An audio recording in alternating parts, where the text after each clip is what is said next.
Hello there, friends, and welcome to episode 33 of That One Gaming Podcast.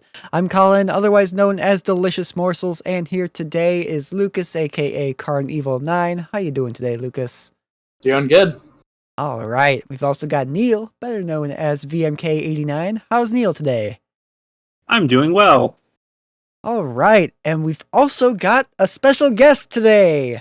Friend of the show and fellow Discord member, Nathan, also known as Lord Kirov. How you doing over there, Nathan? I'm doing well. All right, thanks for joining us. If you are new to this podcast, welcome. You can find us on Spotify, Apple, Google, or one of the many other podcasting platforms out there where the three of us and occasionally special guests get together every other week to talk about a variety of topics in the world of gaming. And just a reminder that we also have an official Discord server, as mentioned, that you can join for absolutely free. Doing so gives you the ability to chat with us as well as other members of the community, and also allows access to right into our Hey Listeners segment. There is a link in the description down below, and we hope to see you there.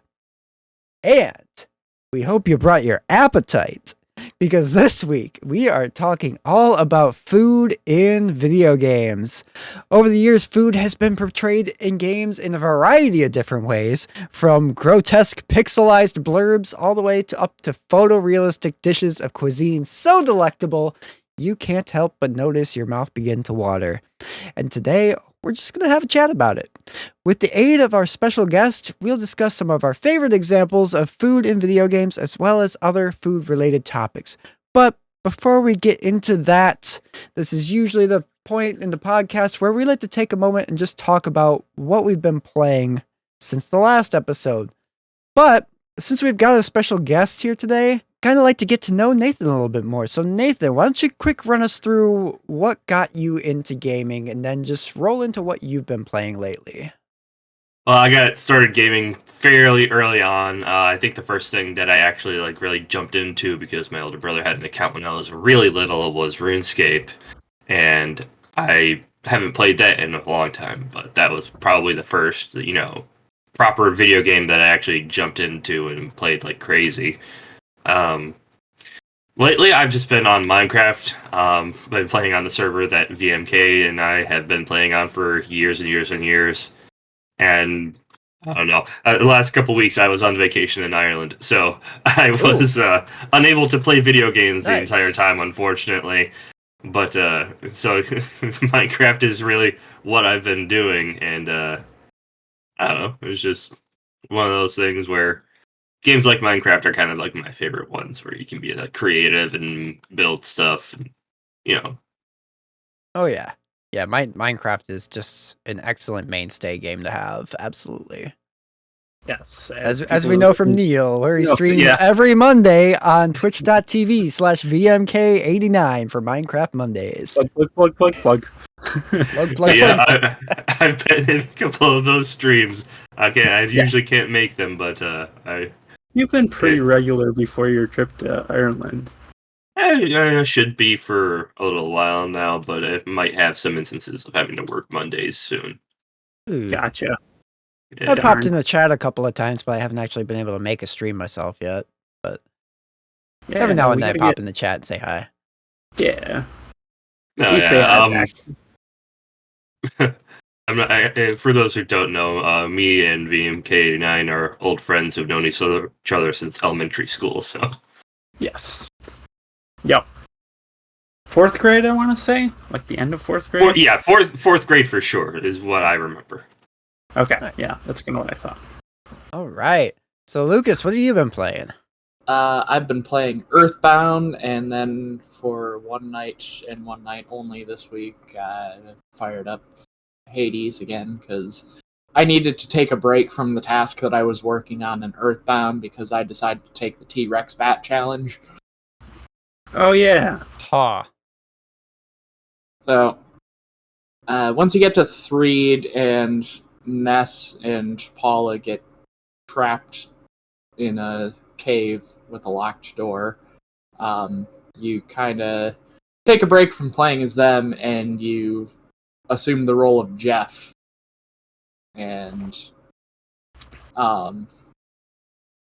there's a store by the boarding school that Jeff lives at and escapes from to go help Paula and Ness, and there is a baseball bat that you can give to Ness that you otherwise would not be able to purchase until later in the game when you return to Winters.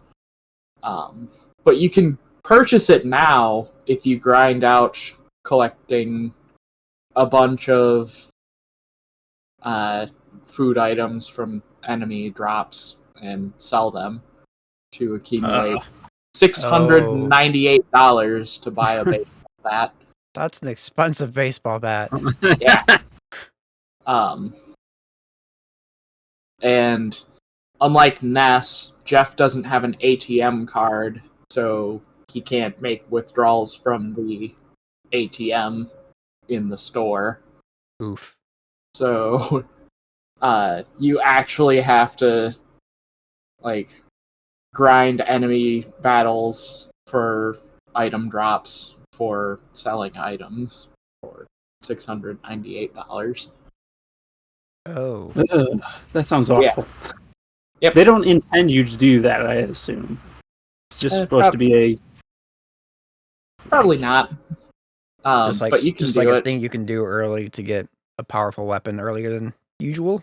Something like that. Yeah. There's Okay. some other equipment items that cost much, much more once you get there. Yeah. But the T-Rex bat is the cheapest and thus easily attainable, relatively speaking. And it's a pretty good improvement over the bats available in the stores in the next couple of areas to go to. So that's nice. Yeah. And then the night that I decided to take a break from doing that and played Hades instead, I beat Megara for the first time. Nice. Shut up, Meg. Yep. And I opened up the remaining two weapons that I didn't have opened that were locked with chthonic keys. The claw-like weapon that I saw before last episode is the Twin Fists, and you get to punch things. Nice. But And more importantly, do you get to tell them who will stay and who will go? yes. Good. And it has some interesting mechanics with the dash attack and the special move. You can uppercut by dashing into a special. You can also, there's other dash things that you can do with that too. It's neat. And then the last weapon, I had no idea what to expect out of it. It's a machine gun. What? Yeah. Oh. In Hades? Yes. What? That's awesome. It's a machine gun. It's got a magazine that holds 12 rounds that you can reload by pressing the R key.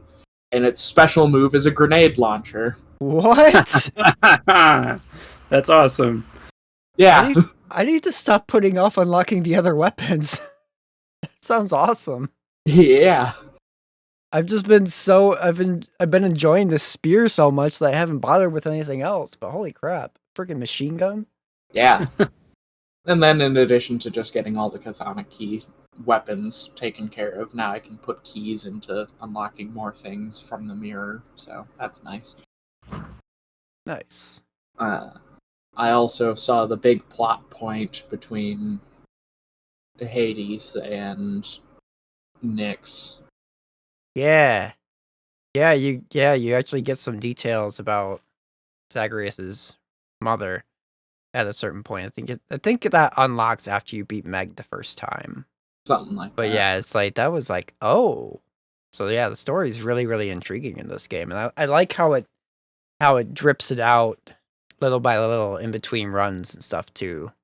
Yeah. Yeah, Hades is great. I'm glad we played it. Yeah, me too. Like it's just one of those fun games that when you need a break from what you're doing, just pick it up and do a run or two. Pretty good game. Neal, what you been playing? Saw a little bit of Mega Man X before the podcast started. Yes. I haven't been playing a ton, but I got through Chill Penguin because I switched to playing on an emulator with Rewind after having Lucas help me set up BizHawk on my PC here. So now I can actually, cheat and actually get pretty far in the game. It's a legitimate strategy. It's a legitimate strategy, technically. For whatever reason, they decided to put Rewind in Mega Man Legacy Collection, but not Mega Man X Legacy Collection. So yeah, well, some of the older, or not older, but newer Mega Man X games aren't just SNES games. Was the explanation I found on the internet. Yeah. They're PlayStation games, and it's harder to do that with PlayStation games. They could have still at least done it with X1 through 3. Right. When they were still on the Super Nintendo. Yeah.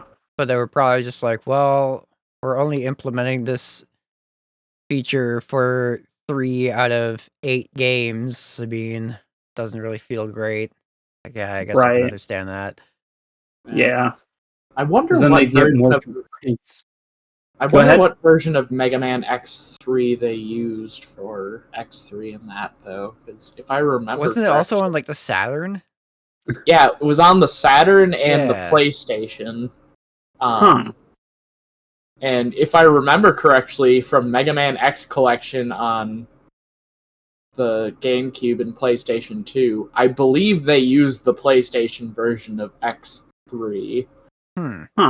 It'd be neat if they had both, but that's probably not going to happen. Yeah.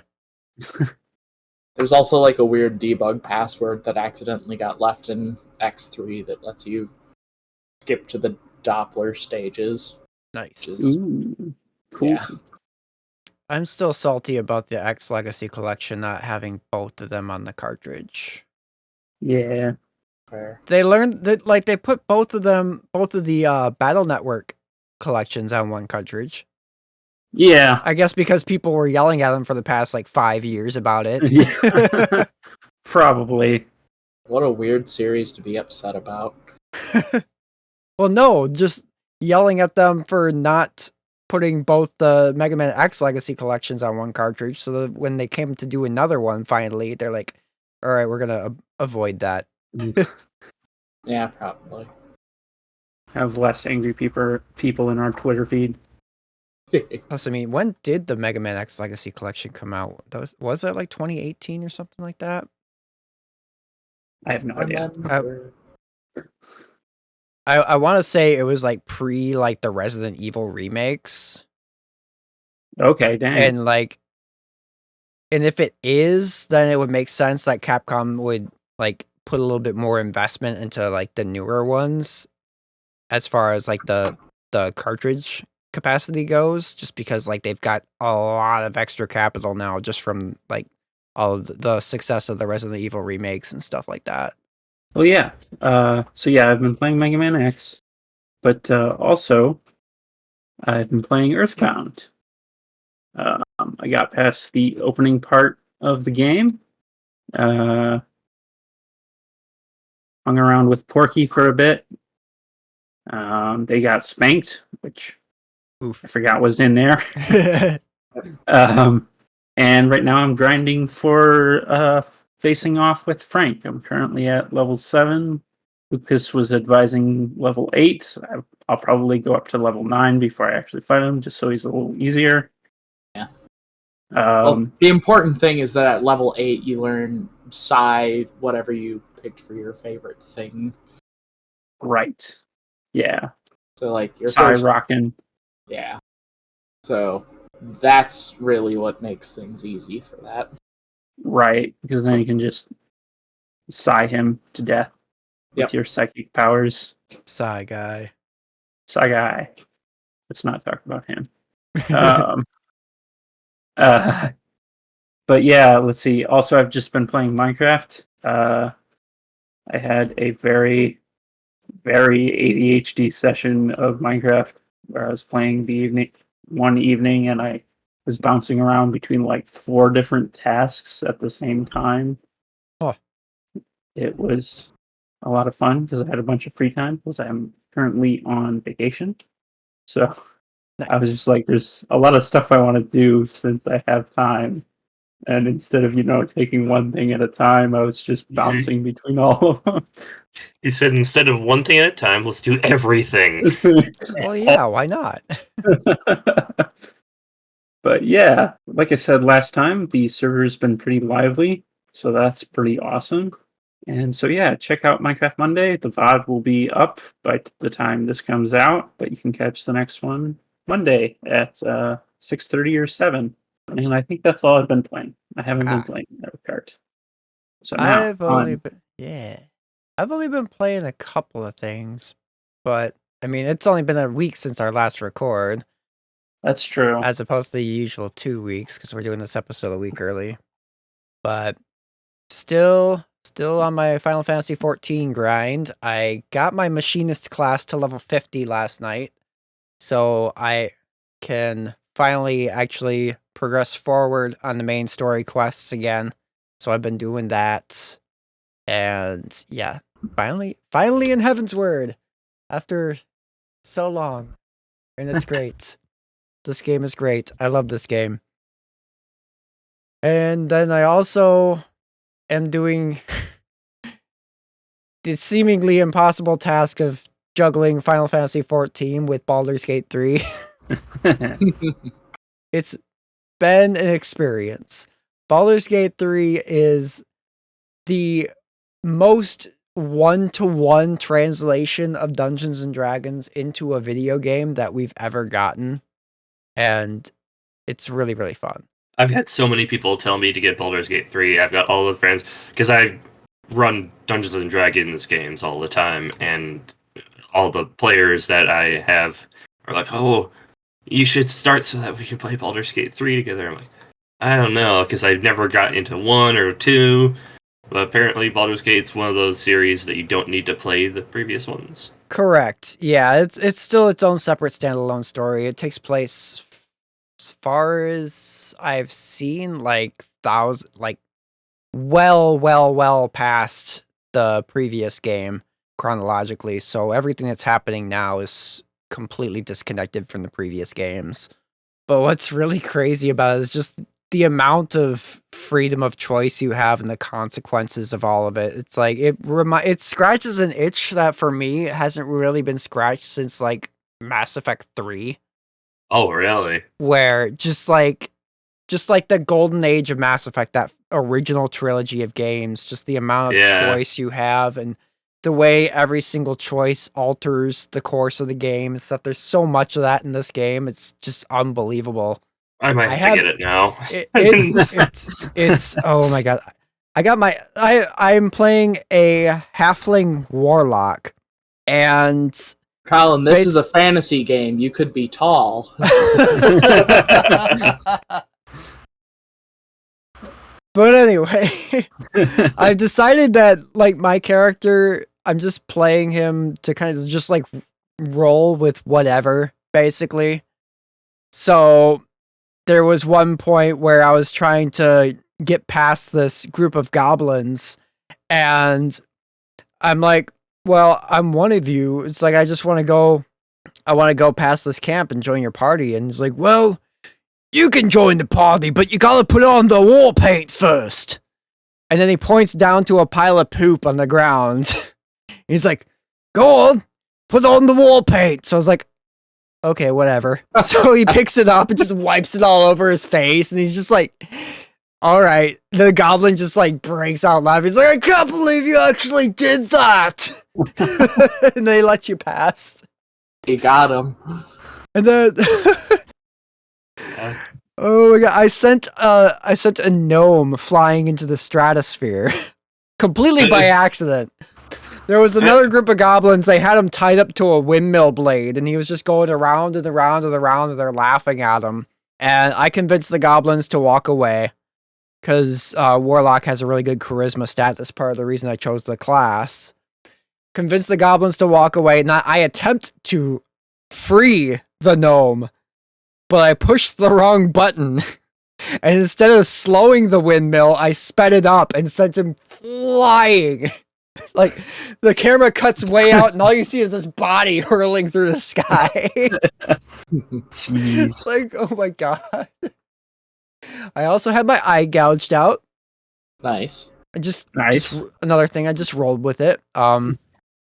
So you start out the game and you're captive with a bunch of mind flayers, and they're putting a parasite behind one of your eyes that is supposed to turn you into one of them over the course of a week. But there's some kind of magic thing going on that slows that process for you. So you're just trying to, with your party members, figure out how to get the thing out. So you come across one person that's like, oh, I know of an option. So he pulls out this long needle while you're at your camp, and he goes digging behind your eyeball with this needle. And he's sitting there trying to dig it out. He's like, ugh.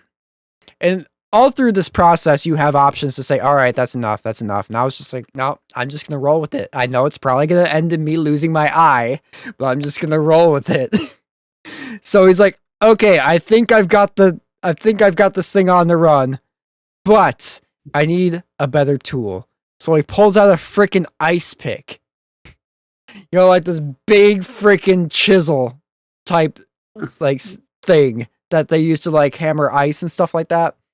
Pulls one of those out. He's like, all right, hold still. Goes ka-chink right into your eye. And then he's like, oh, it's stuck. So he tries to pull the thing out and your eye goes with it. And then the narrator is like, the eyeball splashes down into the mud and rolls around in the mud.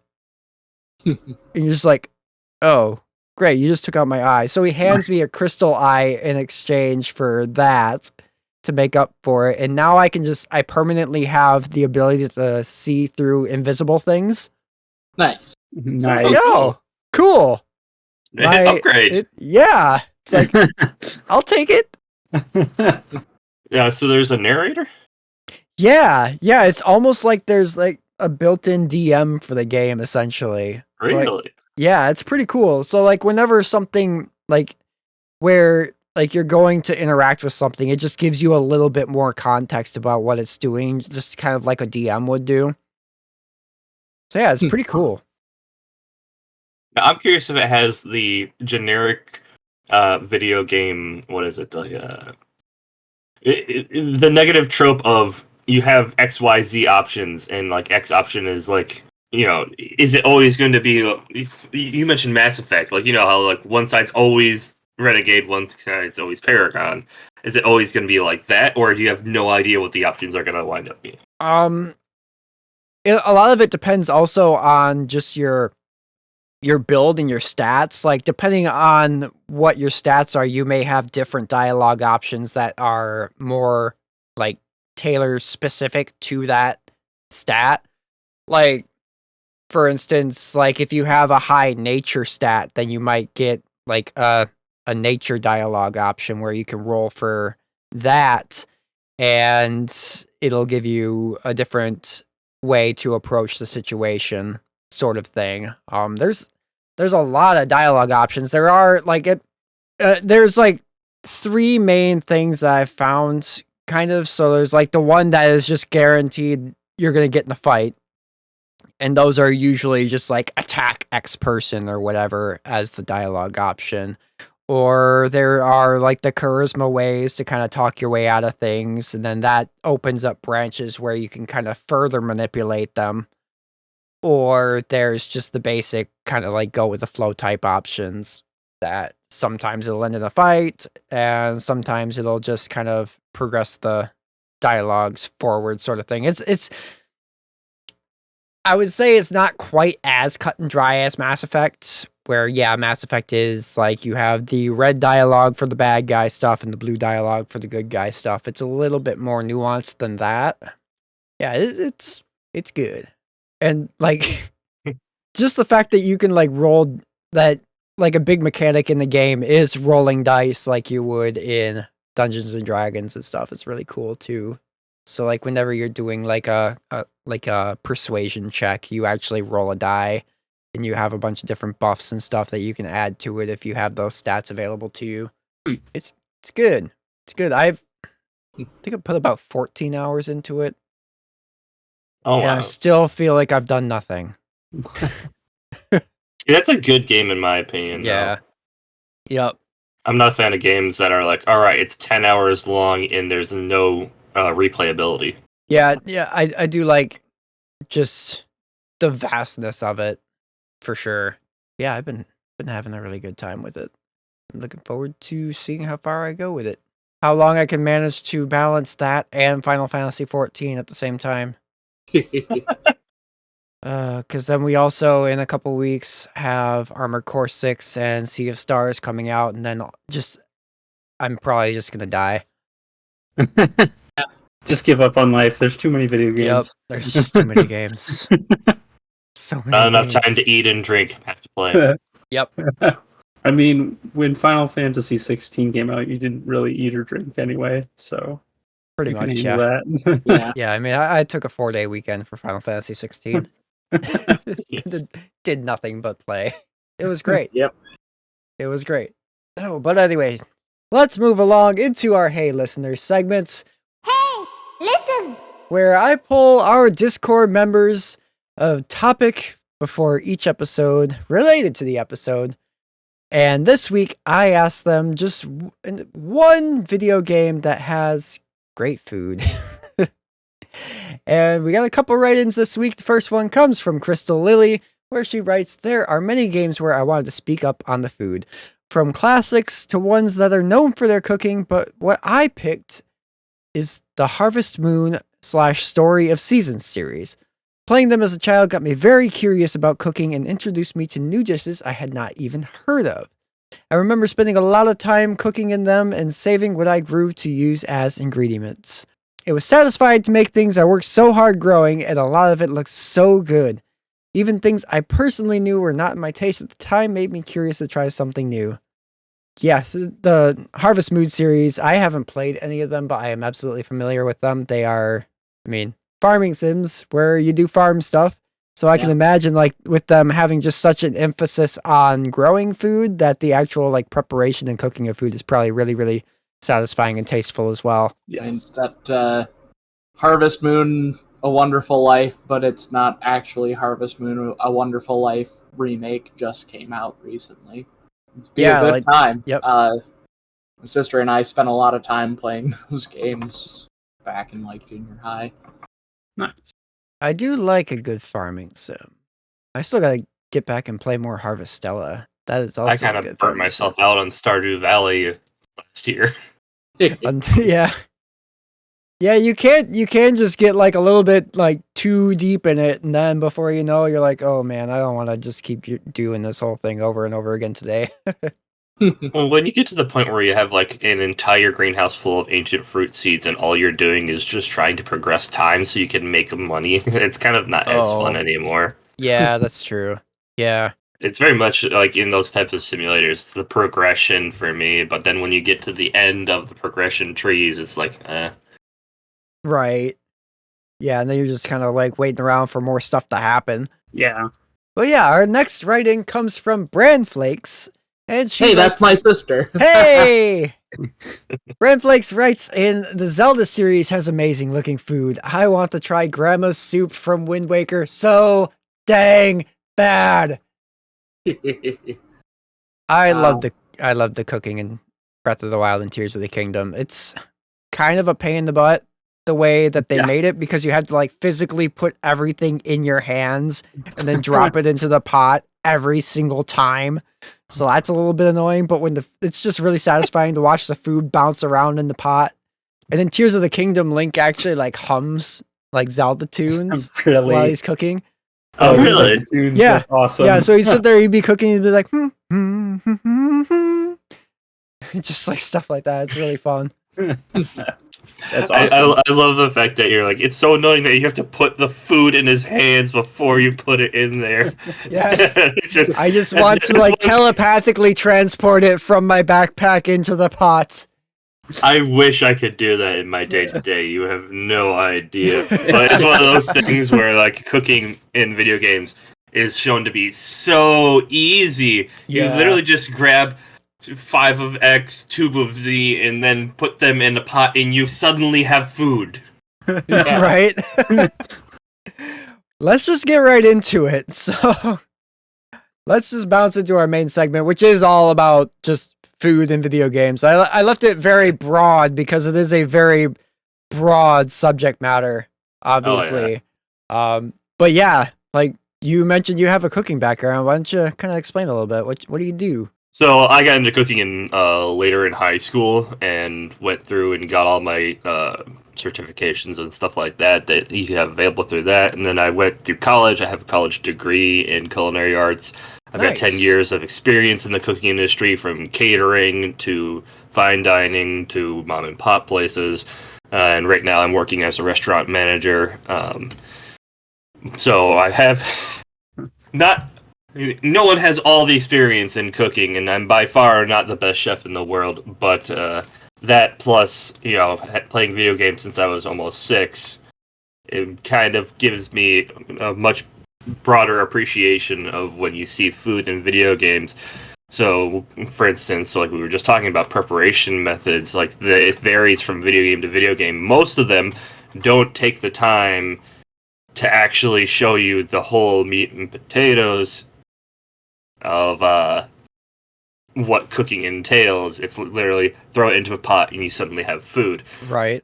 And I understand that because so many games would be so boring and tedious if you tried to put every little thing.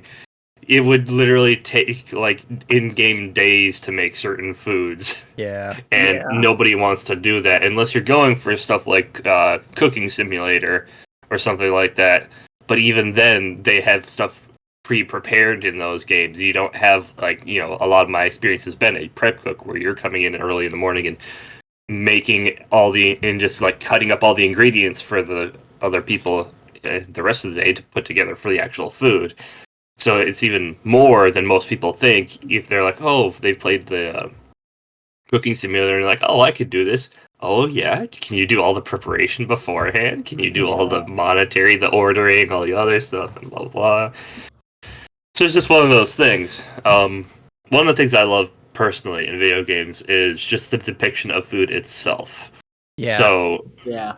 like, I know my response in the question was talking about the food in Final Fantasy 15, which is the only Final Fantasy game I've ever played. I never got through the first segment of it because I was so lost. I never got to ride a chocobo or anything. What? Because a lot of it was spent on going around. I honestly spent most of the time fishing that I played that game, and I just never got back to it. That game has a great fishing minigame. Yeah, but It's really one good. of I mentioned in the Discord too. Is like Ignis's. I've come up with a new recipe. Is That's burnt it! into my mind. I've come up with a new recipe. Just the way he says it. I know. I love it. Oh, but my God. the food depicted in that game is probably one of my favorite, just in how hyper realistic it is without making it look like a stretched out JPEG. Yep. Like so many places do. Like, again, I'm going back to Cooking Simulator because it's a good kind of like, just base thing to go to for cooking in video games. All their food looks like a stretched out JPEG over a bunch of really harsh polygons, and it just doesn't look good. So they didn't even try to do that in Final Fantasy 15. They just made really nice, artistic, almost photorealistic representations of the food and just said, here's a picture of it. We're not making it in 3D. Yeah. Yeah. And also, did you get far enough to see the actual literal cup noodles? Yes, I did. Yes. Nice. That was so great. Made me laugh like crazy because I actually did a college paper on the history of instant noodles and ramen noodles, and so I actually did a little bit of a deep dive in college on the history of the Nissan Cup Noodle Corporation and things like that. So seeing that when I was like probably like 2 or 3 months after I did that paper and that presentation on it in the video game, I was like, oh, I was so happy to see that. That's I was like, amazing. Yeah, that reminds me, Bandai Namco has a model available of the Nissan Cup Noodles. Yeah. oh, I like a remember 3D that. like model just to be used for like modding and stuff. No, No, like like, a model kit, like a Gundam model kit. Yeah, Oh my god! yeah. I didn't know that. What is it, like It's- 3 pieces? It looks like it's Uh, actually got quite a few. Like you Yeah. actually like assemble the cup. Like all the different colors are their own pieces. Yeah. Oh, okay, I can see that It's- working then, yeah. It's kind of cool. I wouldn't pay $50 for this, but Oh god, not? no. I wouldn't pay $50 for a plastic cup noodles that I can't No. eat. Yeah. Why do that when you could just buy a pack of cup noodles and it will...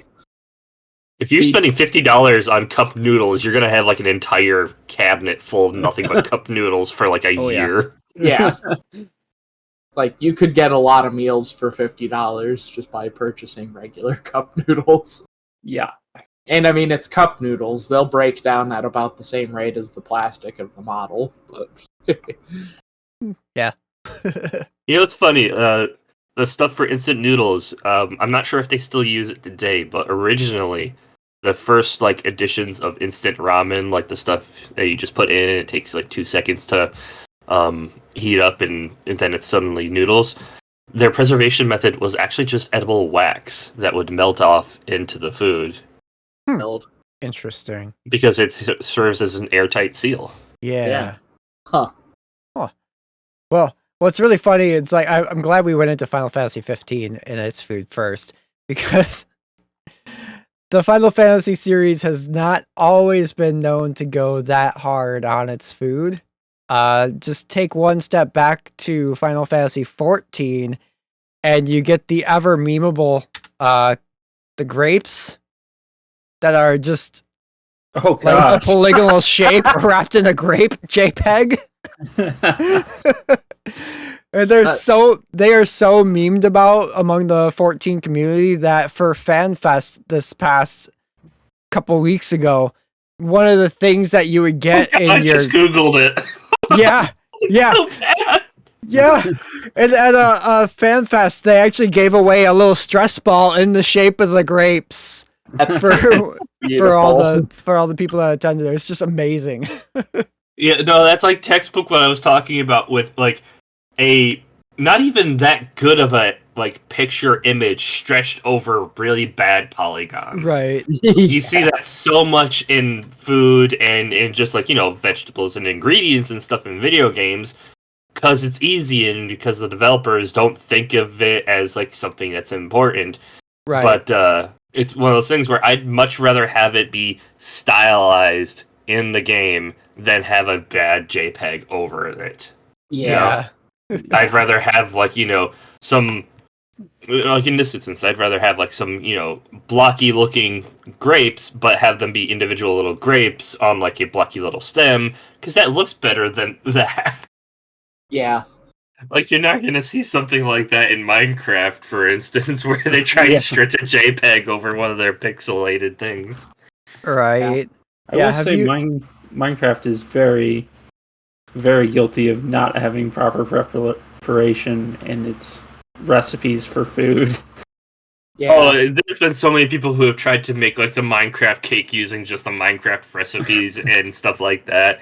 And it's Oh. just one of those things where, at a basic level, technically, yes. But again, it's the instance of would you want to take the time to go through and process all of the ingredients in Minecraft and Right. create all the stuff? You know, cook down shells to make lime to eventually make other stuff, and it's like so much stuff that you would have to do just to be able to make a cake. That a lot Yeah. of people nowadays take it, and, you know, we have like, you know, the dump boxes of pre-made cake mix that so many people are used to. They don't understand how much work goes into making all that stuff to begin with, the ingredients to begin with, and all that time would just be ridiculously tedious in pretty much any video game that wasn't designed to be about cooking. Right. Yeah. And Minecraft's cake recipe is probably the most tedious recipe, even though it is so simple and not accurate. Yeah. You need like 4 different ingredients, one of which is a bucket full of milk. I mean, that's probably the simplest and most straightforward thing in the recipe that you'd be able to get. You know, you can use fresh milk from a cow in a cake. Yeah. Right. But like the sugar, imagine having to go through the actual process of rendering pure cane sugar from sugar cane, Yeah. building the giant plantation, you know, all the Yes. machinery and everything, the boilers. You know, there got to be like some sort of like potential health hazard because, well, at least back in like the olden times, you know, sugarcane plantations were incredibly dangerous. And I don't know if you guys know, like molten sugarcane sugar is like has similar properties to like almost napalm, Whoa. Ooh, and how it will keep burning. Huh. yikes. So yeah, it's one of those things where when you go, especially like in like, you know, Minecraft obviously is not set in like modern times with swords and shields and stuff like that. So Right. you see a lot of that too in video games where you're making all these beautiful dishes and all this amazing food in these like medieval aged video games. Nobody understands how like ridiculously bad for you food was back in then. The more complex it was, the more potential it was to like make you sick. Right. Since we touched on the subject of sugar, is beet sugar, to your knowledge, any less hazardous to prepare than cane sugar? Actually, yes, it's significantly more easier to, more safer. It's a lot less efficient to make it out of it, though. From what I remember, I could be wrong, but in my mind, I know you get more sugar out of sugar cane, but it's more sustainable and safer to get it from sugar beets. Just curious, because like on my dad's side, a bunch of farmers over in the Thumb area of Michigan usually have an annual harvest of sugar beets that my dad will go over and help out with. Goes to Pioneer Sugar. Oh yeah, that's I mean, the discovery of sugar beets, or I guess not the discovery, but like the cultivation of sugar beets back in the day, was one of those things that really just destroyed the Caribbean sugarcane market. Huh. It's My one of the things that condolences led. my condolences to the Caribbean sugarcane market. Oh, but don't also- do that! It was all about slavery, so I'm, Yeah. you know. Well, never mind then. Slavery, screw that. Yeah, but it kind of destroyed. It was one of the contributing factors to the destruction of the slave trade trinity of, you know, like bringing slaves to the. That's a big history thing that I don't want to go into. It's way off topic. Right. So, Yeah. Yep. but yeah, no beet sugar. I'm not sure about the process itself, but like sugar cane, it's like literally you just squeeze the juice out and you heat it up to basically boil off everything but the sugar. And when you get any of that on you, like I said, it's like it will keep burning through your skin and leave horrifying scars. Yeah. So that's why a lot of the stuff in modern plants, I think, is like automated, if I remember right. Yeah, have you played the Yakuza Like a Dragon series at all? I've seen a lot of stuff from the Yakuza series. I haven't gone into any of the food on their things, though. I have friends sending me memes and stuff from it mostly. Yeah, most recently the one that I played was Like a Dragon Ishin, which was a spin-off game that takes place in feudal Japan. They just released it on PlayStation 5 this year. But there's a small like farming and cooking mini game in that, and it almost makes it a little bit of a rhythm game in a way, where you take all your ingredients and then there's like set points where you're supposed to press a button to like chop a carrot or something like that, and it's actually like really fun and satisfying to do. I see that So- a lot in video games, actually, where they kind of make cooking into like a rhythm-based Yeah. setup, which is actually decently accurate because when you're cutting and preparing vegetables, you kind of eventually learn this like particular rhythm that like what, like I'm not like staring down and cutting slowly when I'm cutting an onion. I'll get it done in like 3 seconds because I know the proper rhythm to just get through the whole thing. Yeah. Yeah, I remember picking up a little bit of that when I was doing prep cooking, or like prep stuff at Steak and Shake back when I worked there. Yeah, you kind of like you get a sort of beat that you're used to cutting to, and you the more you do it, the faster you get and stuff like that. And so that's why I like those like kind of like beat style mini games for cooking, where as it gets more difficult, it gets faster, which it's actually fairly accurate. Right? Have you played To a Overcooked point. at all? I heard of Overcooked. Let me make sure that I'm thinking of the right thing. Oh yeah. I've seen plenty of gameplay of Overcooked. That's one of those ones where again it's really simplistic. Like you throw a cut onion into water and you get onion soup. Yeah, it's Yeah. that game stresses me out just from like all of my time spent working in the burger factory. Uh-huh. Yeah.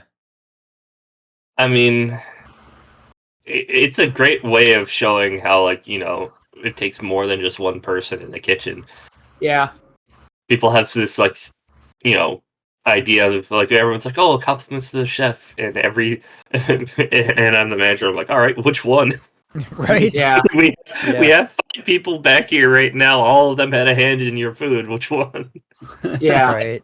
I don't think Becca likes playing that game with me anymore because I tend to go back into Steak and Shake mode and start yelling at people for screwing up orders. Yeah, I can Yeah. imagine that getting kind of stressful. Yeah, especially during the levels where there are burgers involved. And it's Oh. like, I don't want to be here anymore, guys. Why are you putting the ketchup on the bottom bun? Yeah, you're not making this a spec. What are you doing? The cheese goes between the patties, not on top. I do Unless- like how in a lot of these video games where it's like they teach you like the standard version of it, and then after a while you get orders that aren't the standard version of it, which is fairly accurate because a lot of times when you teach a new cook, you're teaching them this is what we make, and then they're on the line, and before you know it, you have people ordering like, I want 3 slices of cheese and no burger. Or Right? something like that. I've had that order in real life. It was like a single cheese steak burger, no bottom bun, just ketchup. And then they got to the window, paid for their order without ever making eye contact with the drive-through person, and then drove off. Jeez. Like a double steak burger with cheese, no lettuce, no tomato, no ketchup, no mustard, just meat, the cheese, and bun. Oh, what was it? The other day we had someone who wanted to order a wrap. We have a couple of wraps on our menu, and they ordered one of the more expensive wraps, but then they said, I literally want just lettuce and cheese in the wrap, and that's it. And we were all just like, why? Wait, Why you would can you just not wrap. order a you- less- you- what? like Yeah. literally just shredded cheese and lettuce. And like, did you want to order one of the less expensive ones so that we're not giving you like $3 extra for literally the same thing? Yeah. It's like, no, I want this one, but I want it this way. It's like, okay. All right. That's one of those. The customer is not always right. Yeah. Yeah. The customer is right as long as they're willing to pay for it and it's not too annoying. Yeah, I guess that's fair. Fair. Yep. Like, I'll take your money. I'll take your money if you're gonna give me something easier to do than the original. Right? That just reminds me, it was cheaper to order a Frisco Melt from Steak and Shake by ordering a double cheese steak burger, adding a slice of Swiss, requesting the bun be switched out for sourdough toast, and add Frisco sauce, than it was to just order a Frisco Melt. Yeah, we have that in our breakfast menu where I work, where it's like you have like, you know, eggs, sausage, bacon for like this like one particular breakfast meal, but there's like certain ways that you could basically get some of the breakfast meals for like $1 cheaper by literally just ordering each thing individually. Yeah. Yeah, it's weird how things like that work out every now and then. Yep. That's like something you'd have to really have the inside knowledge to kind of play around with. Well, yeah, orders and that's one of stuff those like that to things figure where that thing out. you have to go to that restaurant a lot. You have to spend the time to go through their menu and do the math yourself. Yeah. And it's like at that point, if you really are that intense and that like set in doing it, it's like I'm not going to complain that much, really. Yeah. Those are the type of people who are, it's like if you ask them to not do that, they'll throw a fit. Mm-hmm. Yep. So, any questions you guys have about food in cooking in video games? Because there's so much that I can say about stuff. I know, like, if something that you've seen in video games is realistic or something like that. Hmm. Have you tried any of the sandwich recipes from the recent Pokemon Scarlet and Violet games? Oh yeah, I forgot about that. That is some. Yeah, Scarlet and Violet had a Yeah. sandwich building simulator, and then Pokemon Sword and Shield had what was it, curries. yeah. Oh, really? Yeah. I love a good Japanese curry. I actually have some Yes. stuff in my cabinet to make it that I've been meaning to make. Nice. But I haven't played Pokemon since Diamond and Pearl. It's been a minute. Do you have a good recipe for Haven't missed Pokeblast? much.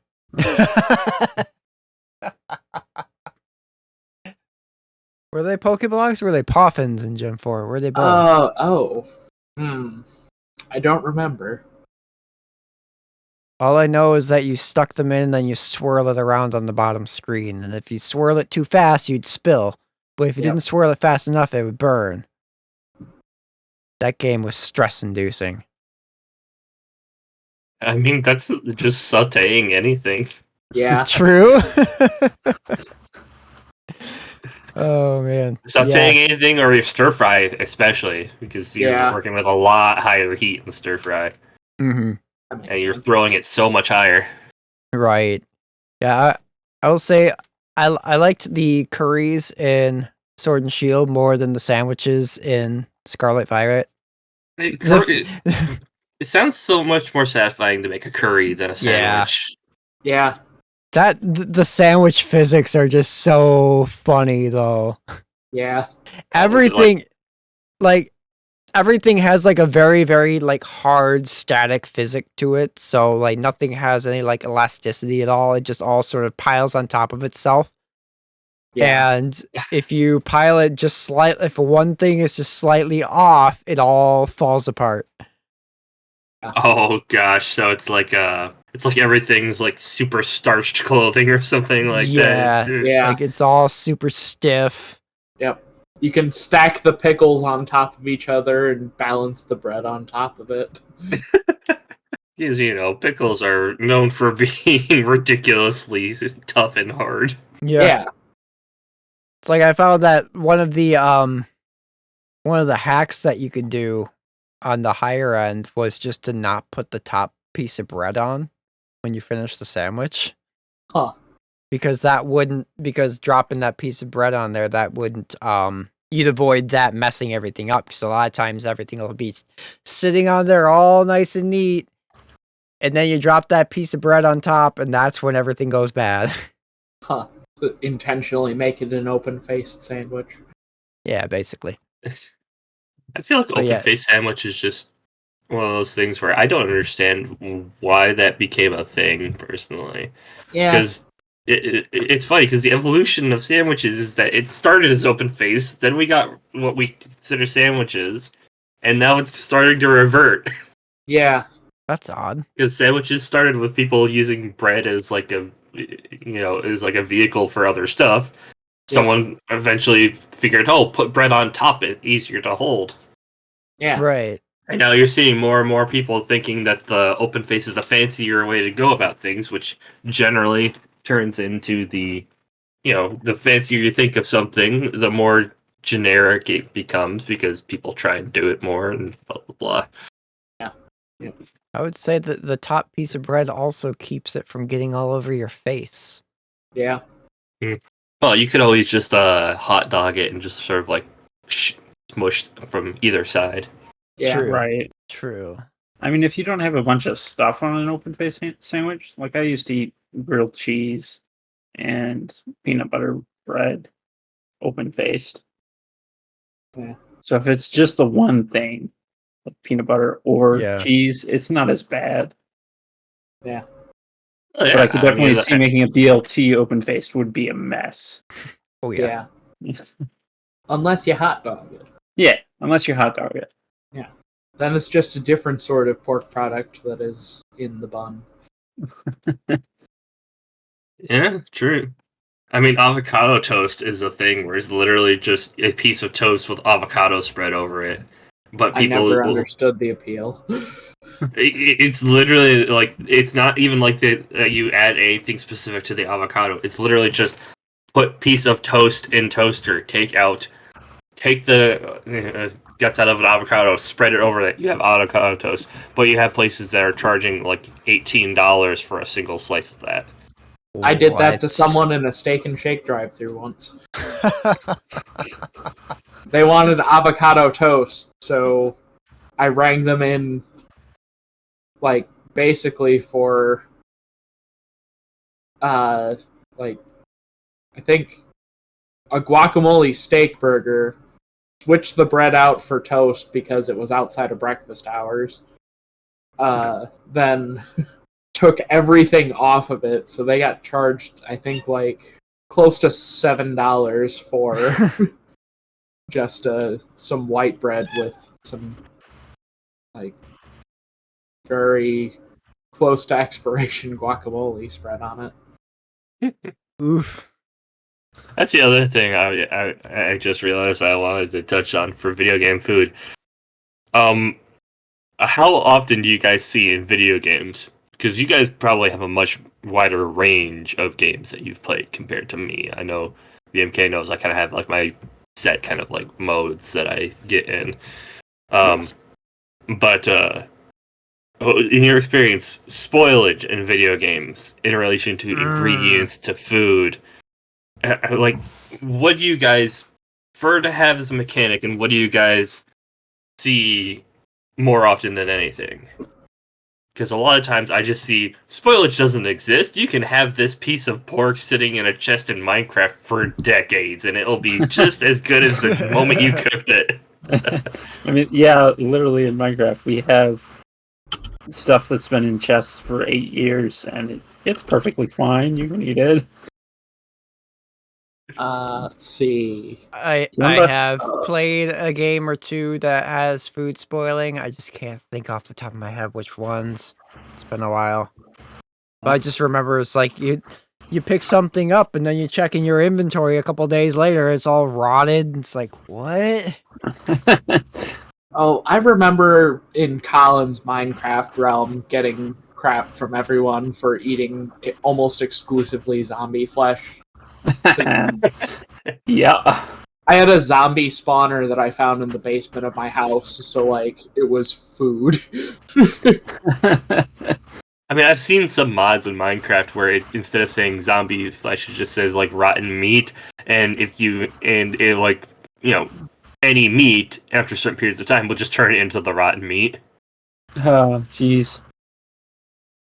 Yeah, that'd be an interesting mod. I know, I guess it's not really a rotted food item, per se. Like, it doesn't become this as a result of a rotting mechanic, but there is a important item in Mother 3 called the Rotten Eclair that you get to... I was going to bring that up. Yeah. You get to trade it with the ghosts in Asohei Castle. Yeah, it's kind of like a bartering tool more than anything. Can you consume it? I assume you can.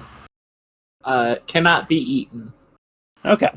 It just gives you a message like, hey, you don't want to eat this, I assume. Probably. Yeah. I mean, that's the funny thing is technically anything is edible to a certain point, if you think about it.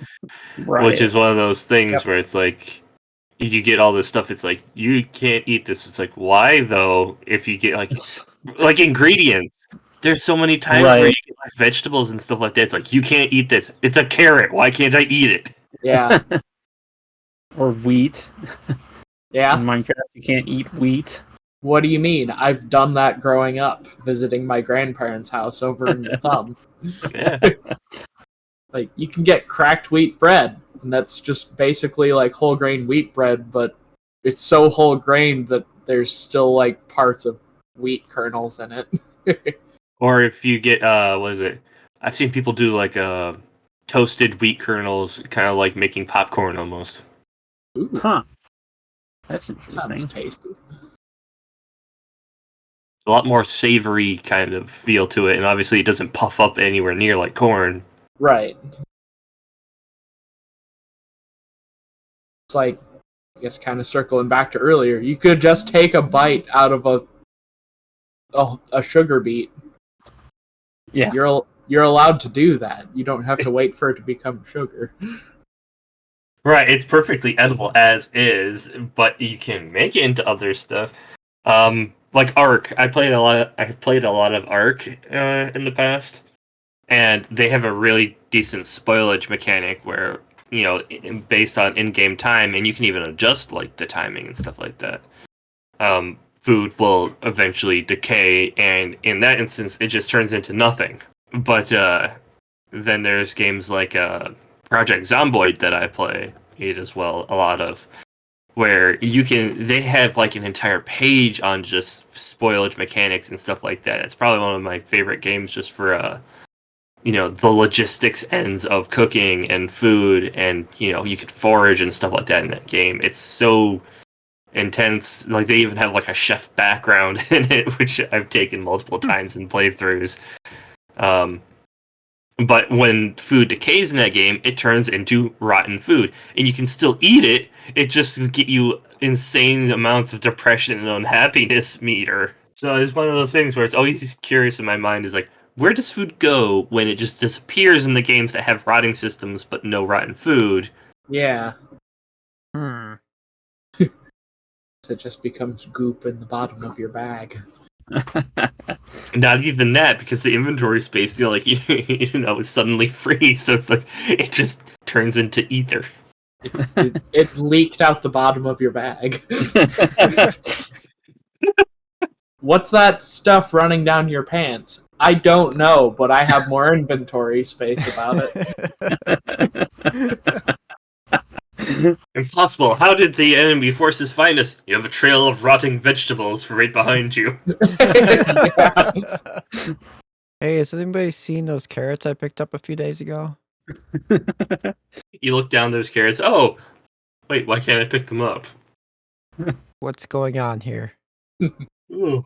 Well, another angle to come about this whole video game food topic that I didn't even think of until a couple days ago was like real life video game cookbooks are a thing. Yeah. Oh yeah, I have several of them. Let me see if I can pull from my library that's right next to mine. I call it my library. It's my bookshelf that's full of cookbooks and video game books and D&D books. Let's see here, where are they? Here we go. Yeah, I have the Elder Scrolls. I have the Dungeons and Dragons one. I have the Fallout official cookbook.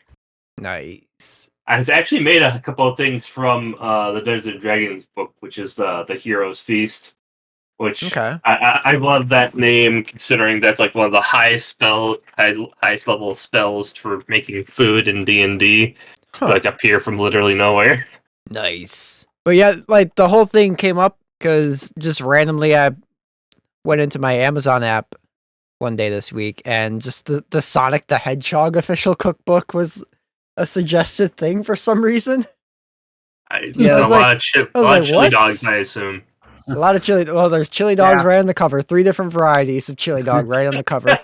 Wow. Then there's Yeah. naturally there's onion rings Oh wow! and donuts and a strawberry shake on the cover. Yeah, like- I'm looking at this cookbook, and it's like Sonic doesn't really have much food in its games. Yep. So like these are just like the closest they could get. Yep. Ring-shaped rings. food, chili dogs. Why a strawberry shake? I'm curious. I don't know. That's a good question. I'm guessing because Amy is pink. Oh wow! That is such Yeah. a stretch. That'd be my guess. Eat and run oats. Roll with the punches. Future-proof egg tarts. Perfect note waffles. Charmy's surprise twist sweet treat. Evil cookies. I'm surprised I don't have anything like breakfast related for Eggmen. Yeah. Yeah, that is kind of surprising. Evil cookies was actually in Sonic Boom. So that actually makes sense. Huh. Imperial tea. Evil cookies. What is it? I'd probably use black currants instead of raisins, and then people would break their teeth on that. Black currants make some good jam, though. Oh, they do, but when they're dried and then Oh, yeah. cooked again, they are literally rocks. Yeah. Yeah, my grandma would always make black currant jam. She used to grow some in the garden out back. I don't know if she still does. I haven't seen any in a while, but... Shadow the Hedgehog's chili dogs, but with a gun.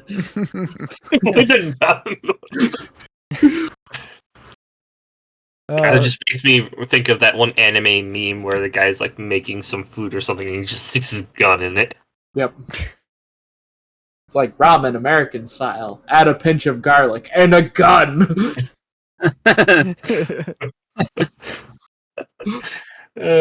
I'm curious to know if the Final Fantasy XIV cookbook includes any kind of grape recipes. Grape jelly or grape jam. Highly polygonal grape jello mold. That would be awesome. That would. You just get grape jelly, you get full-sized grapes, and you just stick them in there so that when it solidifies, it looks like the old style, like Yeah. 1960s Jello molds. Yeah. Oh gosh. Like 1950s and 60s, like jello molds and aspects are horrifying.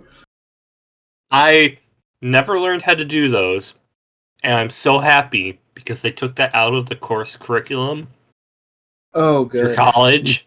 Because, like, literally the year before I got into college, they took it out of there, and I was so happy because otherwise there was going to be like a 2-month segment of me having to learn nothing but aspects.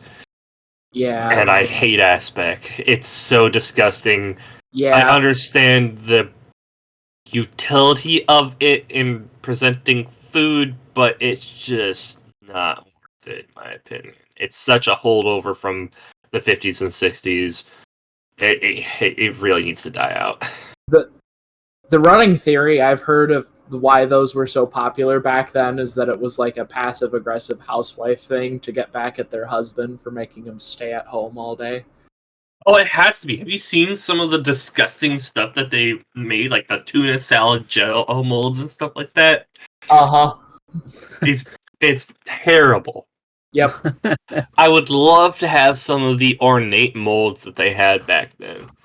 Like, Yes. some of them just look like beautiful. I would love to have those Yeah. to make proper, like, dessert jellos out of and stuff like that. I'm also very curious, as a King Crimson fan. They have a album in actually kind of a series of songs called Lark's Tongues in Aspic. And I'm genuinely curious if that's an actual thing. I've I never am heard of that a bit- specifically, but a lark is a type of bird. You can get, like, chicken tongues as, like, an actual culinary ingredient. So I can assume that you'd be able to get a lark's tongue and cook it and then use it in aspic. Gross.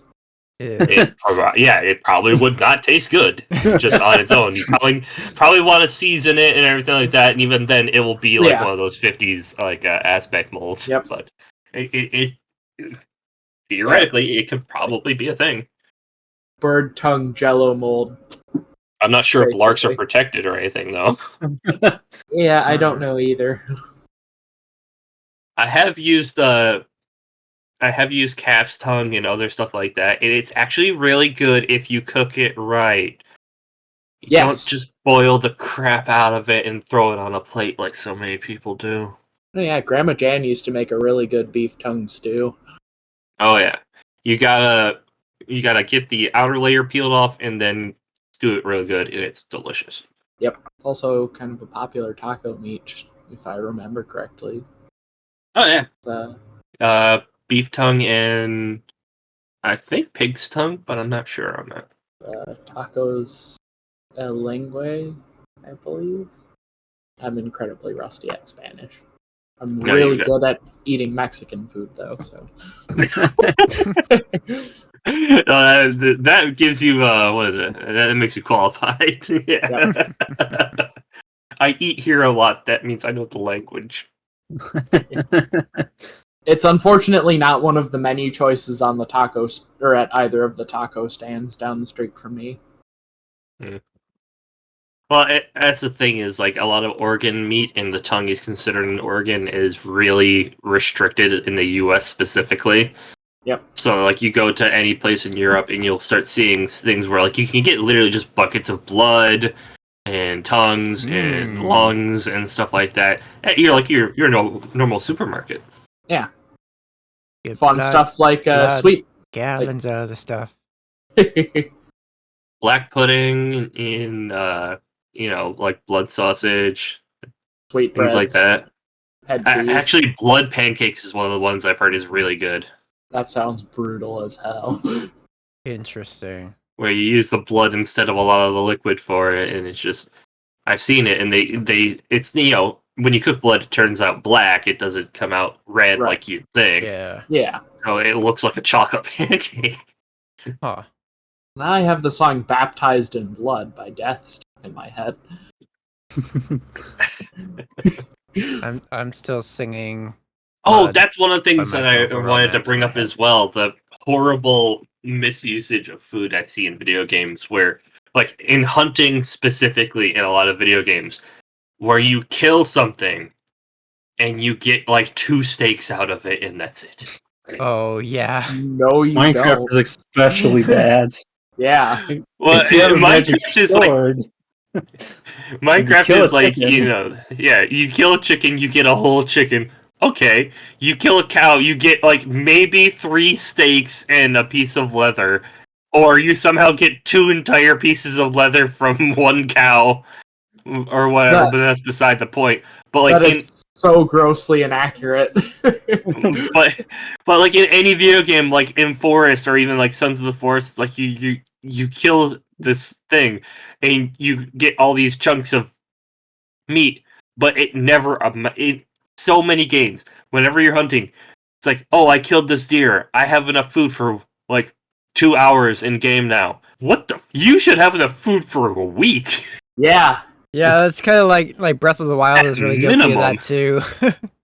Like you kill a deer and you get 1 lump of prime meat, and that's good for 1 meal. Bullshit.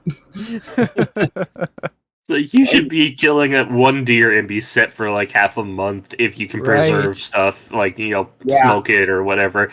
Then all the bones that you should be able to turn into tools, and the antlers and the hooves that you can melt down for like jello.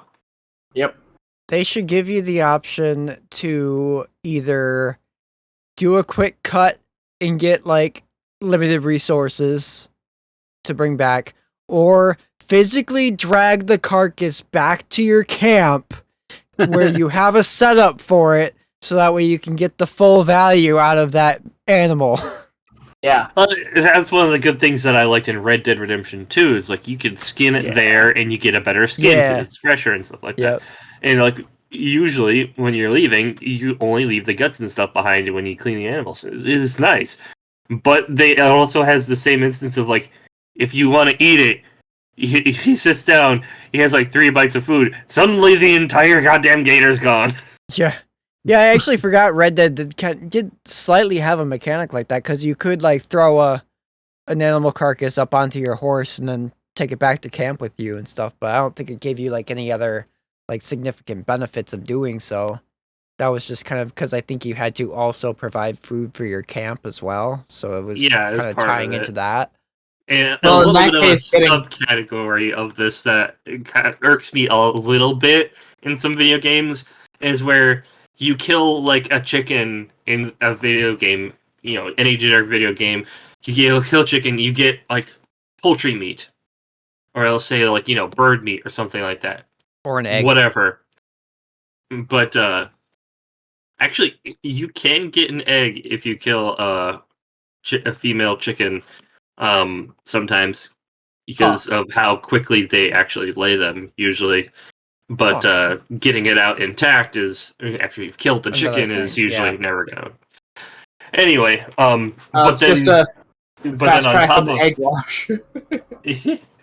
But then on top of that, you go out then after that and you kill a quail and you get the same piece of poultry meat and it stacks. Right. No. Right. Different sized birds, different flavor and type of meat, different like so much. But then there's so many video games that just make it generic. It's like you killed a blue jay, an ostrich, and a chicken. You get the same 3 things. Right. Mm-hmm. And in real life, those taste very different. Right. That is something Minecraft does pretty accurately, is that everything has its own meat. Right. Yeah. I was so happy when they added mutton into the game because I was like, yes, why are we killing sheep for wool when when they're made of meat? Oh, the cats not liking the tropical fish was kind of a nice touch. There was a whole debacle with the parrots. Originally were fed cocoa beans from the jungles. Oh, and that would actually be toxic to them. Yeah, and a bunch of people had that issue when the snapshots were coming out. Yeah. So they changed it cocoa to beans on their own are fairly toxic in general until you actually roast them. Yeah. Love how lethal chocolate is, and yet it's like man's best friend when it comes to sweet treats. That's a lot of food. Yeah. If you think about it, like so much stuff is incredibly poisonous and toxic, but we still somehow found a way to eat it. Like you gotta think how many people died before we found out that the only edible part of a potato plant is its root. Yeah. Yeah. Or like peppers. It's like, oh, this is spicy. I like it.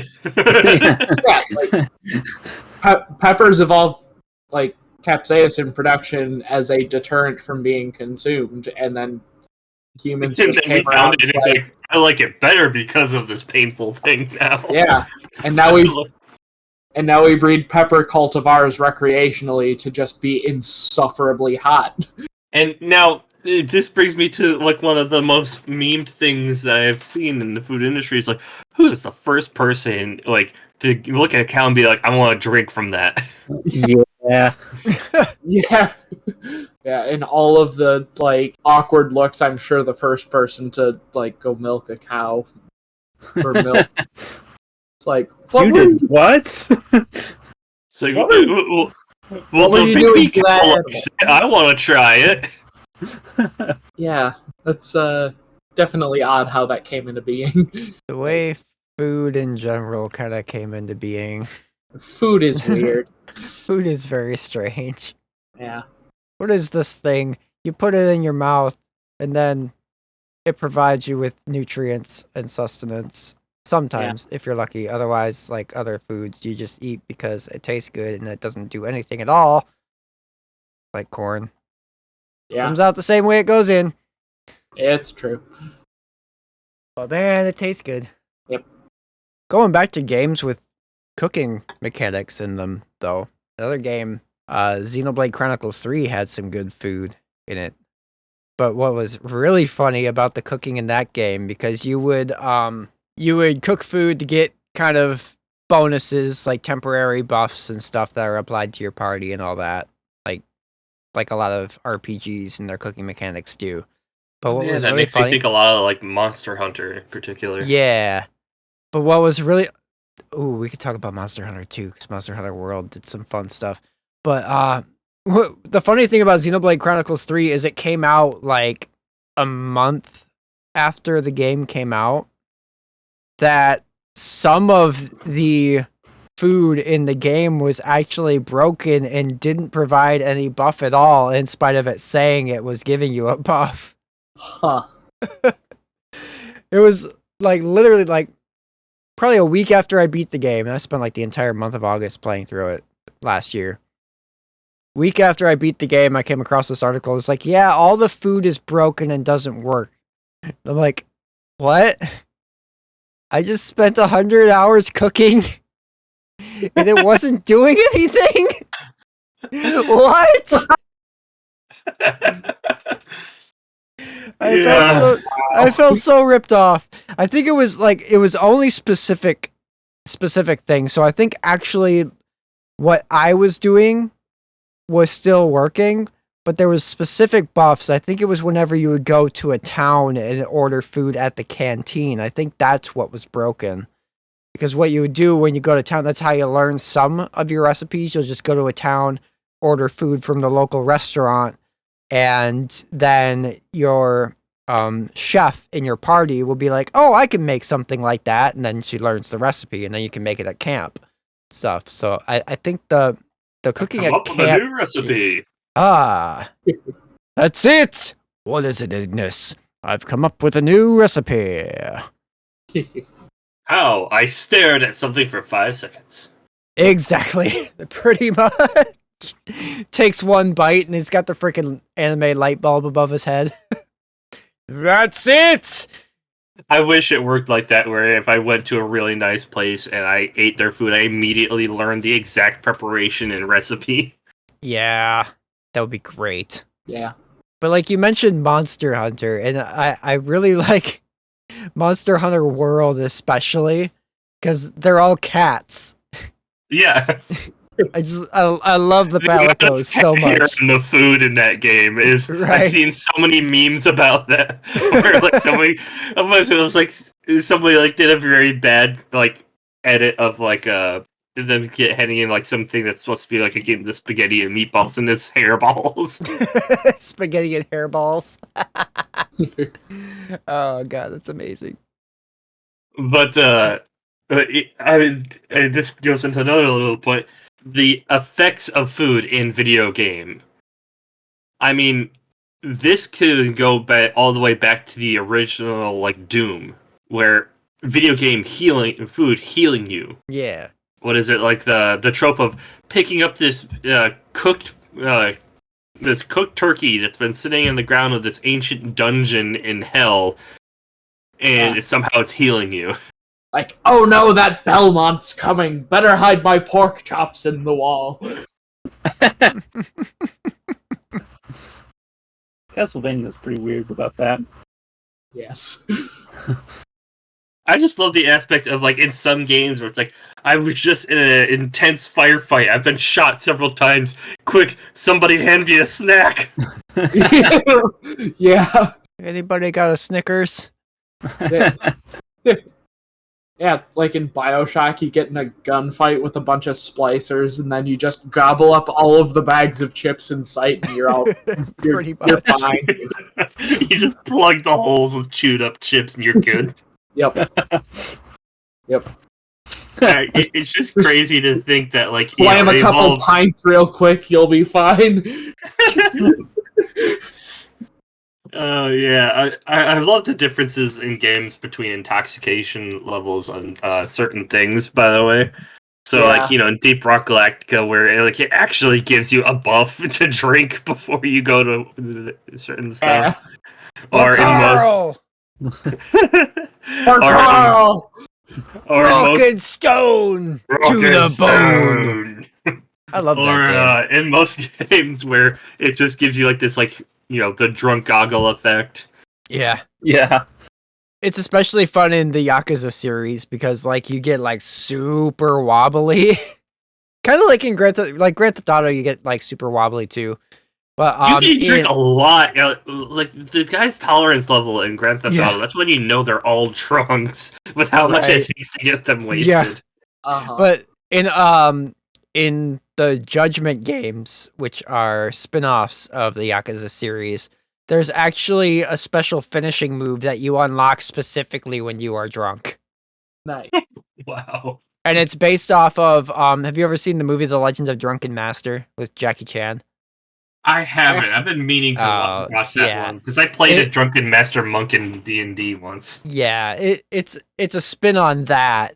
You work overtime hour, you get overtime pay. Such a great movie.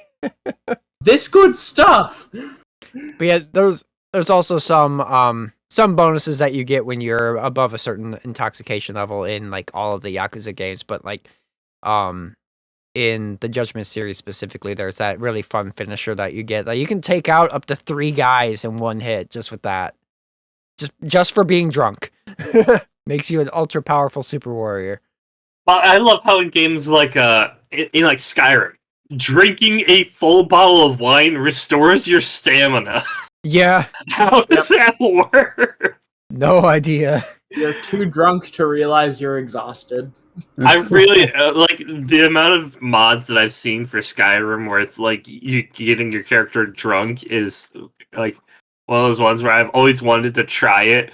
Then just go to a place where you can get like wine is like ridiculously cheap in that game because it does basically nothing. Right. Is it just like down enough alcohol where it should have killed you with alcohol poisoning at that point? And just like, oh gosh, that brings me into like the video game trope of the endless protagonist's stomach. Yep. Of, you're in a boss battle. Here, let me quick pause and eat 5 million wheels of cheese to heal. Because that wouldn't burst your stomach and kill you. Right. Cheese! You ever see the videos of people that just go into the console editor and then just spawn in 1 million wheels of cheese at the top of a mountain? Yeah, I've seen a few. It's so good. Or there's this one, I think Doug is the guy who started it, where it's like there's a mod that you can have in where like every 5 seconds, like 10 wheels of cheese. Oh yeah, yeah. And the thing is to beat the game without having it crash on you or Right. having cheese make it impossible to progress. Yep. I think I remember seeing that. Skyrim's a great game. Yeah. I think it's funny how in Skyrim they didn't really add player cooking until the Hearthfire DLC. Yeah. Yeah. So for the longest time in that game, literally the only use for wheat was making potions. Instead of bread. That's weird. Yep. Oh, well, where was I? The status effects in video games. I mean, there's so many times where it's like, here, this food is spicy. So that means that you can survive in cold weather somehow. Right? Like, yeah, that's in like Breath of the Wild. Keeping you warm. Or eat the super spicy curry in Super Smash Brothers, and now you get to move faster and spit fire. It's like, some spicy curry or something in Ark, and then somehow you're able to survive in an area where normally you'd freeze to death in seconds. Yeah. Or Mario eats a raw mushroom and suddenly he's 2 times taller. Depending on what kind of mushroom. I mean, that might just be an effect in his own brain at that point. Yeah. Which is funny because the generic red with white spots mushroom from Mario, and that you see in so many video games, those are toxic. Those are the original, what's considered like the berserker mushrooms from like the Viking ages, where they would eat those to literally trip balls, and then they would usually die later. Yeah. So whenever you see those in video games, those are toxic. They are hallucinogenic and toxic. Yep. It's just such an iconic image for mushrooms that it's one of the mushrooms in Minecraft. Yeah. Huh. You can't eat those without turning them into soup, fortunately. Still probably not the best to put in your soup. Yeah, probably not. Well, actually, you'd be surprised how many times cooking an ingredient gets rid of the toxic effects of it. That is That's true. true. That's why, like, you can cook with alcohol and it doesn't make you drunk. Yeah. Yeah, because most of the time you're just imparting whatever flavors are in that alcoholic drink and you're cooking the alcohol off. Yeah. Right. Because I've But I seen... mean, in Minecraft, you're not cooking it, you're just putting it in a bowl and it magically turns into soup. You're literally just mashing 2 different mushrooms into a bowl and then calling it soup. It's I a do little love- bit chunky. I don't know if you guys have actually like crushed up like a fresh mushroom. There's a lot of liquid in it, and it pretty much would look like a small stew, if not a soup, if you do that. Okay. So it's actually decently realistic in Minecraft for once.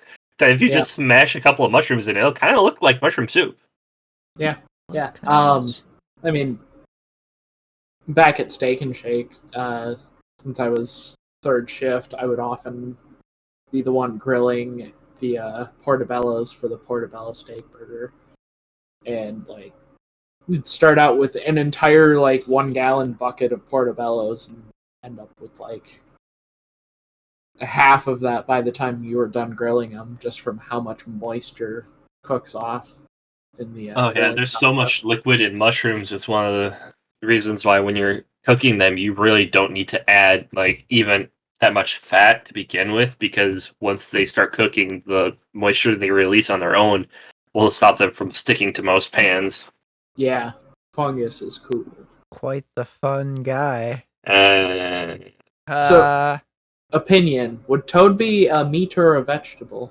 I neither technically. I don't think mushrooms are considered vegetables. I would have to look that up. I'm not sure what mushrooms are considered. Yeah. I know that culinarily speaking, tomatoes are vegetables.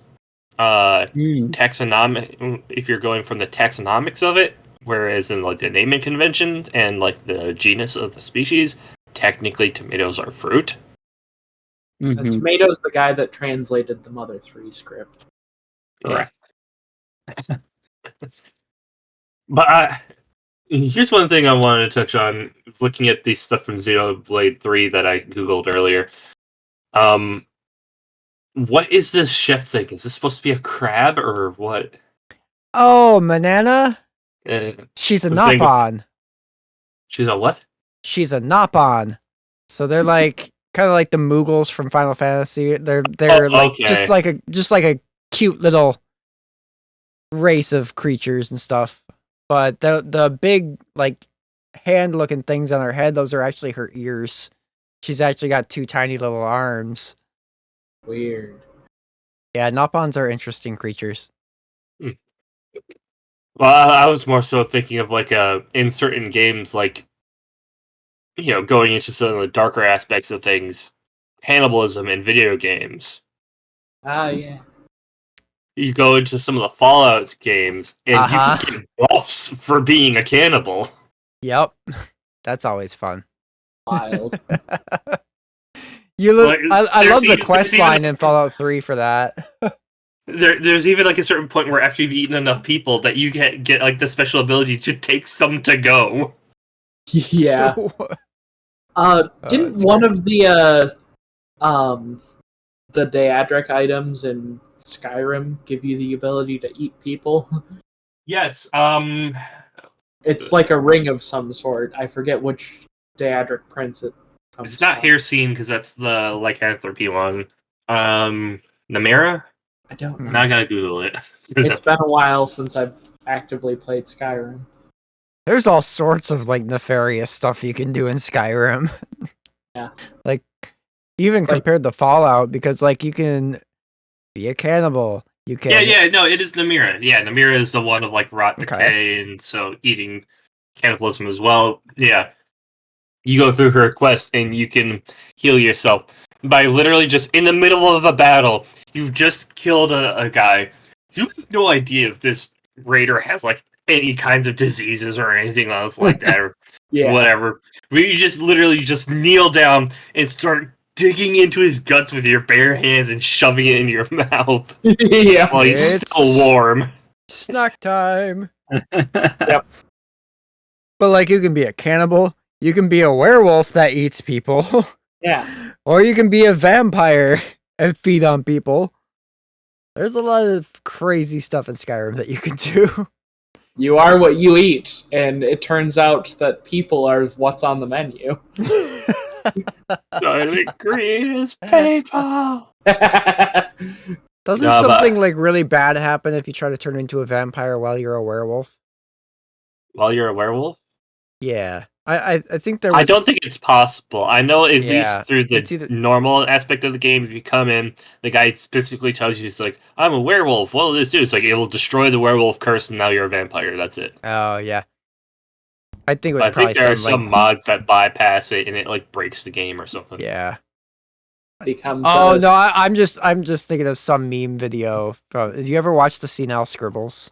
Oh, yes, I have. Yes. Yeah, he gets both the werewolf and the vampire. And he just looks like this Yeah, I remember this grotesque freak of nature. You become was it lichen werewolf hybrid or something like that? Whatever it was from Underworld. Neal Scribbles is one of my favorite games for like is one of my favorite things for like video game logic, especially because it specifically goes through like Bethesda stuff, which is with some of my favorite games. Yeah. And but trailing back, you know, to video game effects. Some of the video game effect, or some of the food effects that you get in video games make literally no sense.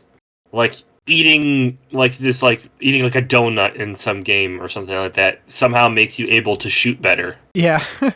Like the logic of things in games is just, it's always amusing to me where like we were talking about earlier, you know, capsaicin makes it so you can survive the cold. Eating this thing that is made, you know, in Monster Hunter, eating this thing that has good eyes makes your eyes better. Mhm. Like, how does some of this logic work in these games that you come up with? I mean, Like- it makes better sense when it's a fantastical world like Monster Hunter, but then you get into some things that are supposed to be somewhat realistic, like Fallout, and it's like, why does eating this thing somehow make you better at this? Yeah, well, like even with like Final Fantasy 15 as an example, it's like, yeah, they're just giving you like generic buffs, but like it could be like literally anything could give those specific things. Like they're not really like related to the food that gives it. Like you get a plus 10 strength boost for eating a piece of toast. It's not like that was like a really hard to make piece of toast. It's not like it's made out of like some super steroid and infused wheat. It's just toast. Yeah. Or like this giant freaking sandwich that gives you plus 400 HP and 50% experience boost. Spicy sandwich. It's like, I just ate a sandwich. I'm learning things twice as well. I wish that worked. I would have gotten through college so much faster. Oh Right. yeah, me too. Yeah. Especially my college where it's literally making food. It's and all eating food, it. yeah. Yeah, that's like speed running it at that point. Well, yeah, like eating food to inherit recipes would be amazing in that. Yeah. My college experience would just literally be like several months, you know, of me just eating really good food. I'd love that. Right? I think a lot more people would go to culinary college if that was the case. It's like, man, I could just inherit this knowledge by eating delicious food. Let's go. It'd be less expensive too, I'll tell you that. That's true. Yeah, let me learn how to cook these crab legs just by eating them. It's like, in that case, you're at least just paying for crab legs, probably, instead of having to pay for the weeks it takes to learn how to make shellfish food. Yeah. Right. I think, well, there are some Warhammer 40k stuff for video games, but I'm not sure. I know the one Warhammer like Space Marine game, like you heal by like just killing. There's not really any food or anything in that. But I just have the subject of cannibalism stuck in my head for some reason, which I don't know what that says about me. But I know in the Warhammer 40k universe, it's like, eating a person, you gain their memories. Oh, And I'm just thinking of that, like a video game aspect of it. Like, what if they came up with some Warhammer 40k hyper realistic to the lore game where you would literally have to eat a person to learn tactical knowledge, and that helps you in the next mission or something. Oh. that would be just like a cool concept for like a mystery game of like you consume other people and you learn their memories, and then you get their knowledge. You're a cannibal detective. Yeah. So about right. that, actually. I don't know who the murderer is. I killed and ate everyone else.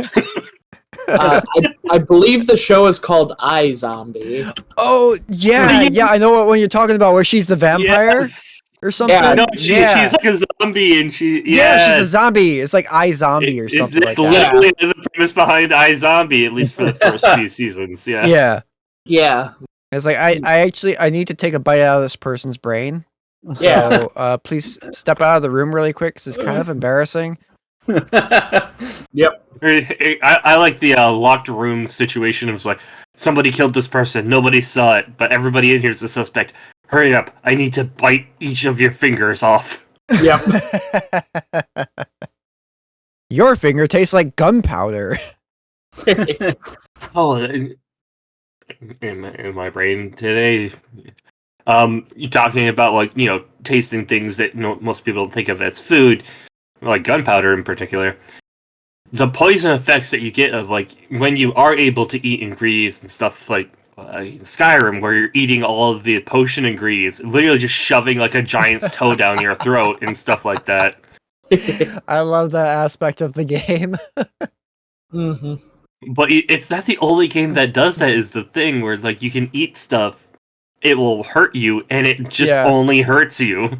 There's no positive effect to it or anything like that. But I still see people I watch video game walkthroughs and stuff like that every now and then.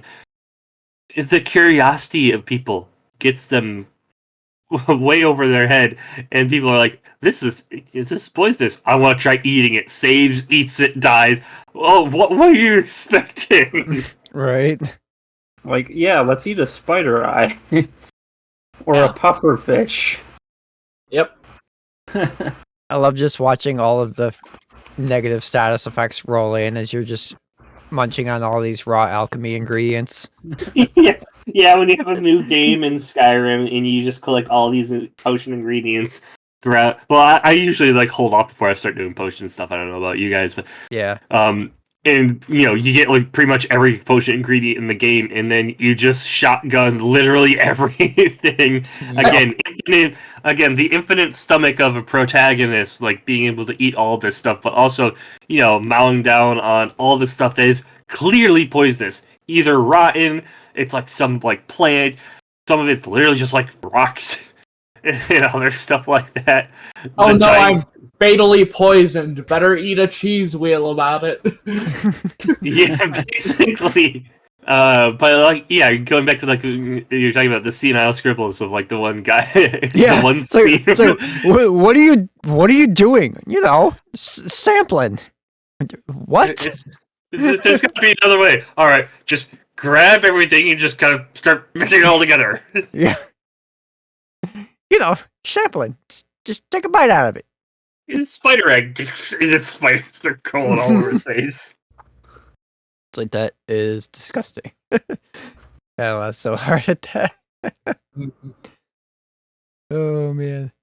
That does kind of remind me of something from Earthbound, though. The fun mechanic behind the odometer health system in that game is that if you get fatally damaged, you can, like, while your health's ticking down, you can eat food to prevent yourself from dying. Like, you're not dead. You're not dead until your health hits 0, so as long as you're still alive, you can heal yourself. You're not dead until you're dead. Dying kills Yeah. people. The number We one did- cause of death is dying. It's true. What about Gosh, I had a murder? thought that I lost it. Story of my life. Something Neal mentioned when we got on the topic of video game cookbooks the other day in the Discord, though, is that Earthbound's cookbook would just be a regular cookbook because of how that game is. Really? Yeah. I've never played Earthbound. It's pretty good. It's pretty good. At the beginning, you can choose your favorite food, Yes. and your mom will cook it for you.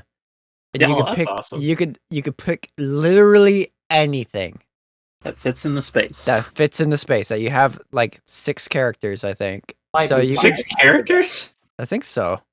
This is an SNES game. Yeah. Oh, okay. Yeah, That makes see- sense. Yeah. So you could have pizza be your favorite food, or poop, Beer. Yeah. or beer. Yeah. Mom made me makes you beer. beer, and you're a 10-year-old mess. Thanks, Mom. It's like, oh, hi, dear, I made your favorite beer. It took a few months, but here you go. I just bottled it this morning. But at the time Earthbound came out, like, and I guess kind of to some extent Mother 1 as well, the common RPG setting was like very fantasy, kind of medieval sort of setting. Everyone's using like swords and staffs and other fantasy element type stuff. And then Earthbound comes around and it's just like 90s country called Eagle Land, clearly inspired by the United States, and your kids with Freedom. baseball bats and frying pans fighting. The OG frying pan before PUBG. Yep. And you're just fighting Which- stuff like stray I- dogs around the neighborhood or crows that are stealing your stuff. Girls are smart. I don't know if you guys know that. Yeah. But yeah, like all of the food items in Earthbound are just normal food, like a bread roll or cookies. Then there's stuff like the cup of life noodles, which is presumably just a regular Cup of noodles. Cup of noodles. But it lets you bring a party member back from the dead, so that's useful. Revived by the power of ramen. That again brings me into when you're talking about like the cookbooks. That's one I haven't had time to look at yet. I have the Fallout official cookbook right in front of me. You got a good And there's recipe so much- for rat roaches? Yeah, that's what I want to see. Give me a second. I'm going to see what they have to use instead of stuff like rat roach meat. Yeah. Because they have everything in here from like even the DLCs too. Yeah. Let's see. Yeah, baked bloatfly on page 83. Let's go there and see what it actually is. And see Yum. what their preparation method for cooking is. Because, you know, in the game, you're always just sitting in front of a pot, stirring it, and that somehow makes the Right. food. Yeah. It's vegetarian meatloaf? Interesting. Huh. Really? Huh. Interesting. Yeah. Walnuts and chickpeas for the meat Huh. instead of... Interesting. They got a recipe for iguana bites or whatever that was. But do you know the lore about iguana bites in Fallout 4? They're people, aren't they? Yes, they are. Yeah. Because you never find iguanas anywhere in the game. That's the joke. And if you go into the original Fallout games, like if you go through the right dialogue stuff, then you can actually find that there's like a guy who sells iguana bites, and you go into his basement or whatever like that, and like it's just dead bodies. Yeah. They never outright say it, but it's one of those things where there's so much context clues. Yeah. You know, Yeah, there's iguana on a stick. Yummy. Page 29. What do we got here? Yeah, he uses duck breast instead. Interesting. Huh. Ducks are the same as lizards. You actually can eat iguana, by the way. It's I'm told it's very similar to, well, in hindsight, it's fairly obvious, but alligator meat. Because iguanas can get huge. Yeah. And they're actually like an invasive species and stuff like that down south in Florida. And so just rounding up a bunch of wild iguanas and eating them usually isn't that hard. Huh. Yeah, it's funny because in this cookbook it has like what the food actually is, but crossed out in the Fallout name on top of it, written in like crayon. That's a nice touch. The Instamash, you know how like the box of like Instamash in Fallout, it's like pre-war food. Yeah. They decided, oh, it's pre-war, so let's put a bunch of blue cheese in it and to emphasize how old and rotten it is. Oh, jeez. Interesting. Of course, they would have a good sense of humor with that cookbook, I would see. Yeah. Oh yeah. I want to see what Nuka-Cola is in 165. Oh, they got a Nuka-Cola recipe? Yeah, they have a recipe for Nuka-Cola, Nuka-Cola Quantum, Cherry, Quartz. Ooh, but does the Quantum one glow? That's a good question. Ooh. Of course it does. You just put the bottle on top of a light. No, I want to know if it actually has a radioactive glow to it. Yeah, that does remind me. So I've been using Linux on and off for the better part of 15 Oh, years. it's just adding food dye to like And, juice. Lame. There I know. isn't. Nuka-Cola Quantum, water, sugar, lemon juice, lime juice, fruit punch powder, pomegranate juice, citric acid, so make it a little of that, and then 5 drops of neon blue food dye. Nothing even, no carbonated water. It just says water. Lame. Yeah, they're not even. I mean, you could use like an at-home carbonation thing to just stick it True. into there and Yeah. carbonate it yourself that way. Also, I guess if all of this, presumably all this Nuka-Cola is also pre-war stuff, so it's probably all flat by then anyway. Very true. Very true. Like, here's the normal Nuka-Cola is just water, sugar, lemon, lime, and orange juice, cinnamon, cardamom, coriander, and anise with vanilla and the browning sauce, which is actually what most Coca-Cola uses for color nowadays. Hmm. Which is literally just like a type of food coloring that turns it that brown color. Because technically, if you don't have that, Coca-Cola is actually clear. Interesting. Huh. Is that also the ingredient that like burns rust off of cars and stuff? No, that would be the citric acid usually. Makes sense. Typically an But acid I'm product. not sure what.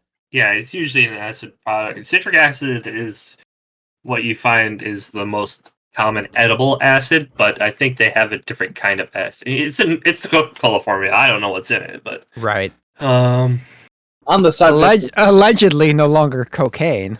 Yeah. Allegedly, yeah. Well, supposedly it's cocaine-free coca leaf extract, but like, how do you get coca leaf extract without also getting cocaine? So, yeah. Yeah, that's one of those things. And the extract was the original food coloring, what made it brown, so... Yeah. On the subject of colas, though, as a longtime Linux user, I accidentally stumbled across Ubuntu Cola, completely unrelated to the Linux distro Ubuntu. Oh. And, I've never used Linux, so I have no idea what you're talking about. Yeah, that's normal. Just let him talk. yeah. So Ubuntu Cola isn't open source. However, there actually apparently is a GNU General Public License cola recipe called Open Source Cola.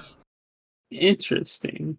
Yeah, it's And weird. the recipe for it is like open source as well, I assume. Yep. Nice. Yeah, there is a free open source cola recipe for those who are curious. Yeah, kind of a novelty I stumbled across back when I was like first getting into Linux and trying out Kubuntu because I didn't like Ubuntu's default desktop. Oh, I just noticed in it. Sorry, I just noticed in this. There's a recipe for stim packs in this cookbook. Oh I gotta dear. find that. Yeah, I'm like on paper, a stim pack should just be a pile of stimulants to keep you moving, right? Oh my gosh, you're actually supposed to you put it into a syringe. Oh, What? wow. Oh boy. It's gelatin, pomegranate juice, sugar, red food coloring, and raspberry vodka. Oh, Huh. okay. Hmm. I've, I've had and then you I've put it in a had syringe. I've had syringe shots at a Halloween Yeah. party before. That makes sense now that it's an alcoholic drink. Yeah. Yeah. Syringe shot. Okay. Yeah. That's funny. Yeah. Nice. I love the little notes that are in here where it says Brahmin hooves are a good replacement for the unflavored gelatin. Yep. That reminds me, there's more bones in gummy worms than there are in real worms. Mm-hmm. That's funny.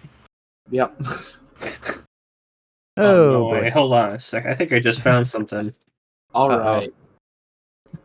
I'm just going through this cookbook. I should grab some of the other cookbooks if you guys just want to, because I've got like I said, the Elder Scrolls and the Heroes Feast one. So I'm interested in some of that stuff now that I haven't looked into. The Fallout one is definitely the one I haven't actually like gone through as much yet. The Fallout one seems very entertaining just because it's like post-apocalypse food. Well, they have a bunch of stuff in here that isn't in the games either to kind of like fill it out, because otherwise it'd be like 20 pages. Right. Yeah. Oh, have you guys ever gotten the recipe for the Slocum's Buzz Bites in Fallout 4? No.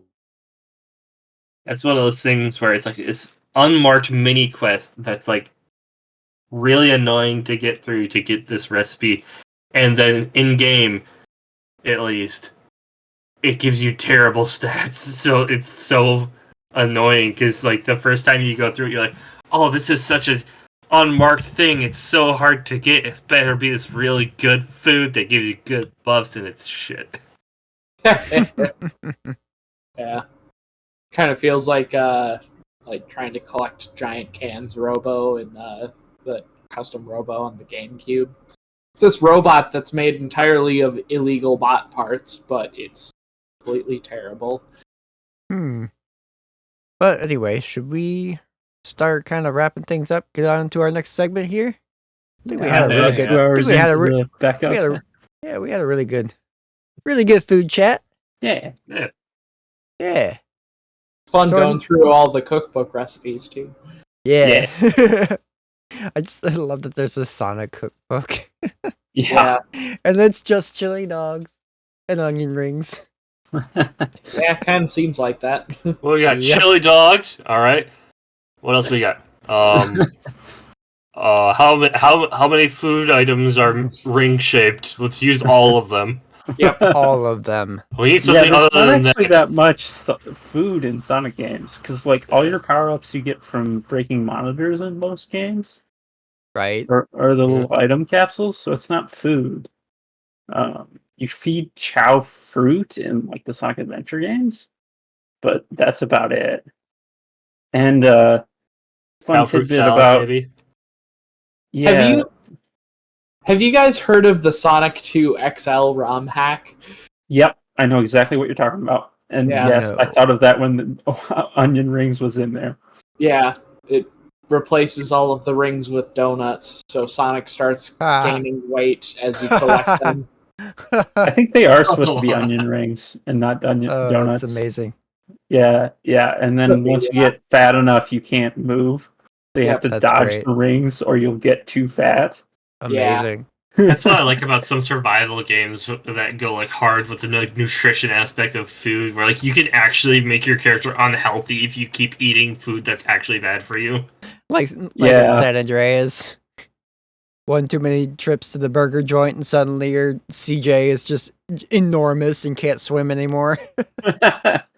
Or like in the forest, where like if all you eat is like vegetables or something like that, you get like protein deficiency issues. Oh, that's really Yeah. hardcore. Circling back to chili dogs, fun tidbit that you might not know. None of the games initially had chili dogs in them. It was the Archie comics and Sonic SatAM and the other TV show, Yeah. Sonic Adventures of Sonic the Hedgehog, that brought in the chili dogs. And Yeah. it was only in those Western things that Sonic liked chili dogs. And it wasn't until way into the 2000s, I think, 2009 in Sonic and the Black Knight. Sonic starts the story with a chili dog in his hand, and he gets summoned to Arthur times because it's the sword game. Isn't he still holding the chili dog when he gets teleported too? Yep. Yeah, Maybe his prop I set. remember seeing that opening scene. He's just like standing there in the past medieval times holding a chili dog and Yeah. And from there on, they put in the chili dog a lot. Like Sonic Generations, he gets the chili dog for his birthday, and like chili dogs become items that you can buy in Sonic Unleashed. So yeah, but initially in the original games, Sonic didn't have that thing about chili dogs. That was something the eastern end of Sega brought in to kind of unify the brand a little bit, since the West really did love that gimmick. yeah, it really couldn't expect the Japanese side of the franchise to really be the ones that initiated the chili dog thing, because that's such Right. that's such like a Western food. Yeah. Right, yeah. Would have been funny to have like Sonic eating like rice balls or something. Jelly donuts. Yeah. Ah, yes. Man, these jelly donuts are great. Way past cool. Oh man, let's get on to our next segment though. That was a good food talk.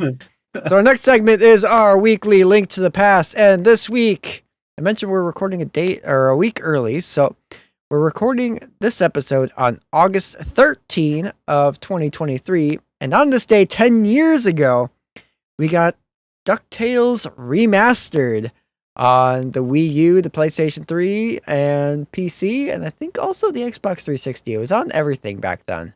Yes. Yeah. According to Wikipedia, yes, everything. Windows, Android, iOS, Windows Phone, apparently. Yeah. Wow. So, I can't So- believe it. Windows Phone, Phone that's a got thing? games. It's a thing. It was the thing. it was for like 5 minutes. Didn't go very well. Nope. But yeah, this was a full from the ground up remake of the original NES DuckTales game. This was done by WayForward, which is kind of known now for doing a lot of these remakes like this. And then actually Capcom published this one because I think they had the rights to the original game. Yep. That The sounds original right. was a Capcom published game, Yeah. Yeah. which, I mean, kind of explains the high quality of the game in the first place. Mhm. Yes. But yeah, it was notoriously hard on the NES. Yeah. Well, it's a Capcom Because- game. NES, also an NES game. It had that NES, that Nintendo hard going for it. But yeah, I bought this back when it came out and played a little bit of it, but I got it still maintains some of that difficulty though. But I didn't really get too far in it. But it's a good game. I own it digitally on my Wii U now. That was one of the eShop games that I bought before it went down, because I still haven't found a new digital copy or a new physical copy in the wild of it.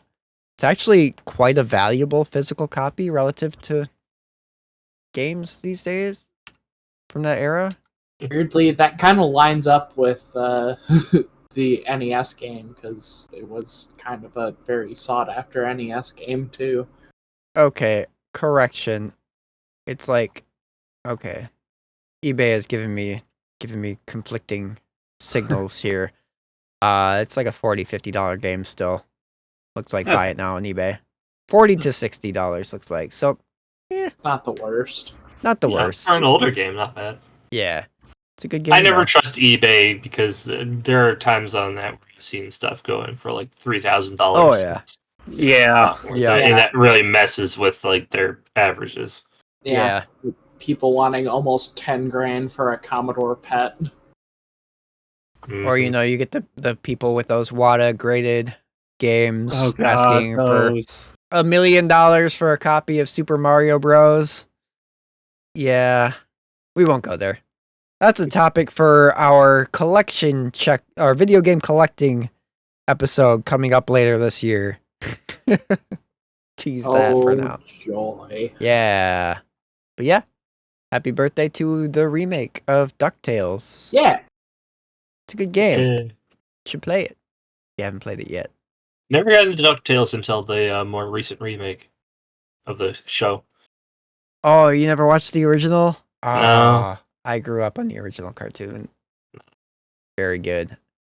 The theme song is phenomenal. Yeah. I love the way they adapted it into the game in the original NES version of the game. It was such a good adaptation of the song. Mhm. It's so good. Such a good song. DuckTales. Woo! Yeah. Yeah, and that intro in the new one is animated so well. Yeah, it is. Yeah, they did a really good job animating that. But yeah, that's it. That's the end. That is the end of episode 33. So Nathan, you do any stuff outside the podcast that you want to shout out? Give you the opportunity since you're the guest here. Well, if anybody ever wants to show up, my place of work is the Hudsonville Grill in Hudsonville, Michigan.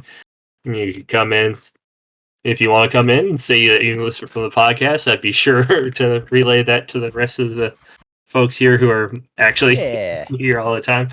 Other than that, I am actually going to be streaming in probably an hour or so for my every other week D&D game that I run called Chaos Theory, which I'm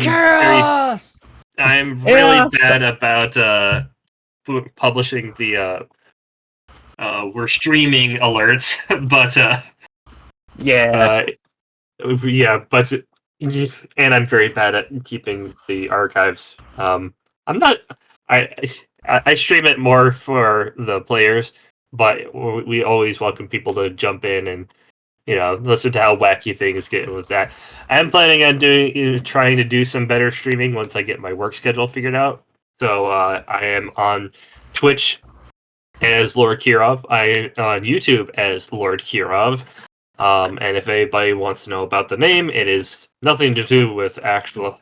It has very little to do with Russia. It is from Command & Conquer Red Alert 2, which is a game that I played endlessly with friends as a kid, and I was the guy who would spam the Kirov airships.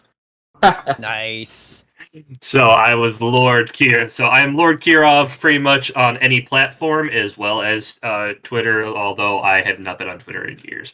But other than that, not really much to plug. Okay. Well, cool. Go check out his YouTube and stream and all that, because supports our guests here. And Lucas, what about you? Well, I have a link tree with all of my stuff. It's at linktr.ee/karn_evil_999. Got my Twitter, I'm just gonna keep calling it that. It's not Twitter anymore, really, but then it's got the links to the YouTube archive where I upload playthroughs of all of the games we feature in our That One Game podcast series. add me on Steam if that's something you want to do. If you like getting 3D Mark notifications. It's a trap. I have all Akbar meme. Yeah. Got. And then, of course, links to the podcast playlist and whatnot on YouTube so that you can go watch our backlog because it's good. Do that. Do you have like a video version of this? Or is it just listening to it? Sort of. Sort of. I'm in charge of the videos, so it doesn't come out as frequently as it should. I was going to say, I listen to you guys via the iTunes podcast. Yeah. That's generally the best way to do it, is Spotify. But I put it up on YouTube in case you want to have the visual of who's talking. Because I know that is sometimes an issue with podcasts when you're like, who's who here? Good point. Sorry to interrupt. I'm also kind of eclectic, so of course I would watch podcasts on YouTube. So. I also advocate for using Linux, so you can tell where my budget for that sort of stuff goes to. Install Debian. Anyways. Anyway, what about Neal? I'm a Mac user, so install Mac. Can't do that. It goes against the terms of service. Yeah, that's not how it works, is it? I stream Minecraft every Monday, as mentioned, at either 6:30 or 7, sometime in that window-ish. Twitch.tv/VMK9. You can also find all of this on my Linktree. I am VMK9 on Linktree. I'm pretty much VMK89 everywhere, other than Twitter, where I'm at I am VMK89, because VMK89 was stolen from me. I've also on my Linktree, I've got a bunch of links to TOGP stuff, as well as the very bottom, my YouTube channel, which you can find older Minecraft videos, mostly with Nathan, actually. So if you want to check out more stuff with Nathan and I, go to my YouTube channel. There's a bunch of stuff. Dating back to 2010, I want to say. So there's a lot of history there. Yeah. But yeah, that's about it for me. All right. And as for myself, if you are watching / listening to this episode on YouTube, you're already in the right place. That is youtube.com/deliciousmorsels. And I am also on Twitter, at Delicious Morsel. And I've also got links to my Apple Music and Spotify profiles in the description below, where all of my music from that one game episodes can be found. Give me a follow down there and you will be notified. I think you get notified. I don't know. You might be notified. You should be notified whenever new releases go live. The music from the Cave Story episode is now available for streaming. I did 3 songs from that game. They were super fun. I'm really happy with them. Go check them out. And as always, if you liked what you heard here on this episode today, be sure to hit the subscribe button where that's an option. Leave us a positive review on Apple Podcasts because I hear they like that stuff. Hit the like button if that's a thing, and feel free to share this episode with a friend. We're going to be back in a couple weeks with another episode, but until then, have a wonderful rest of your day, and remember, I wonder what's for dinner. Cows. And bears? All right.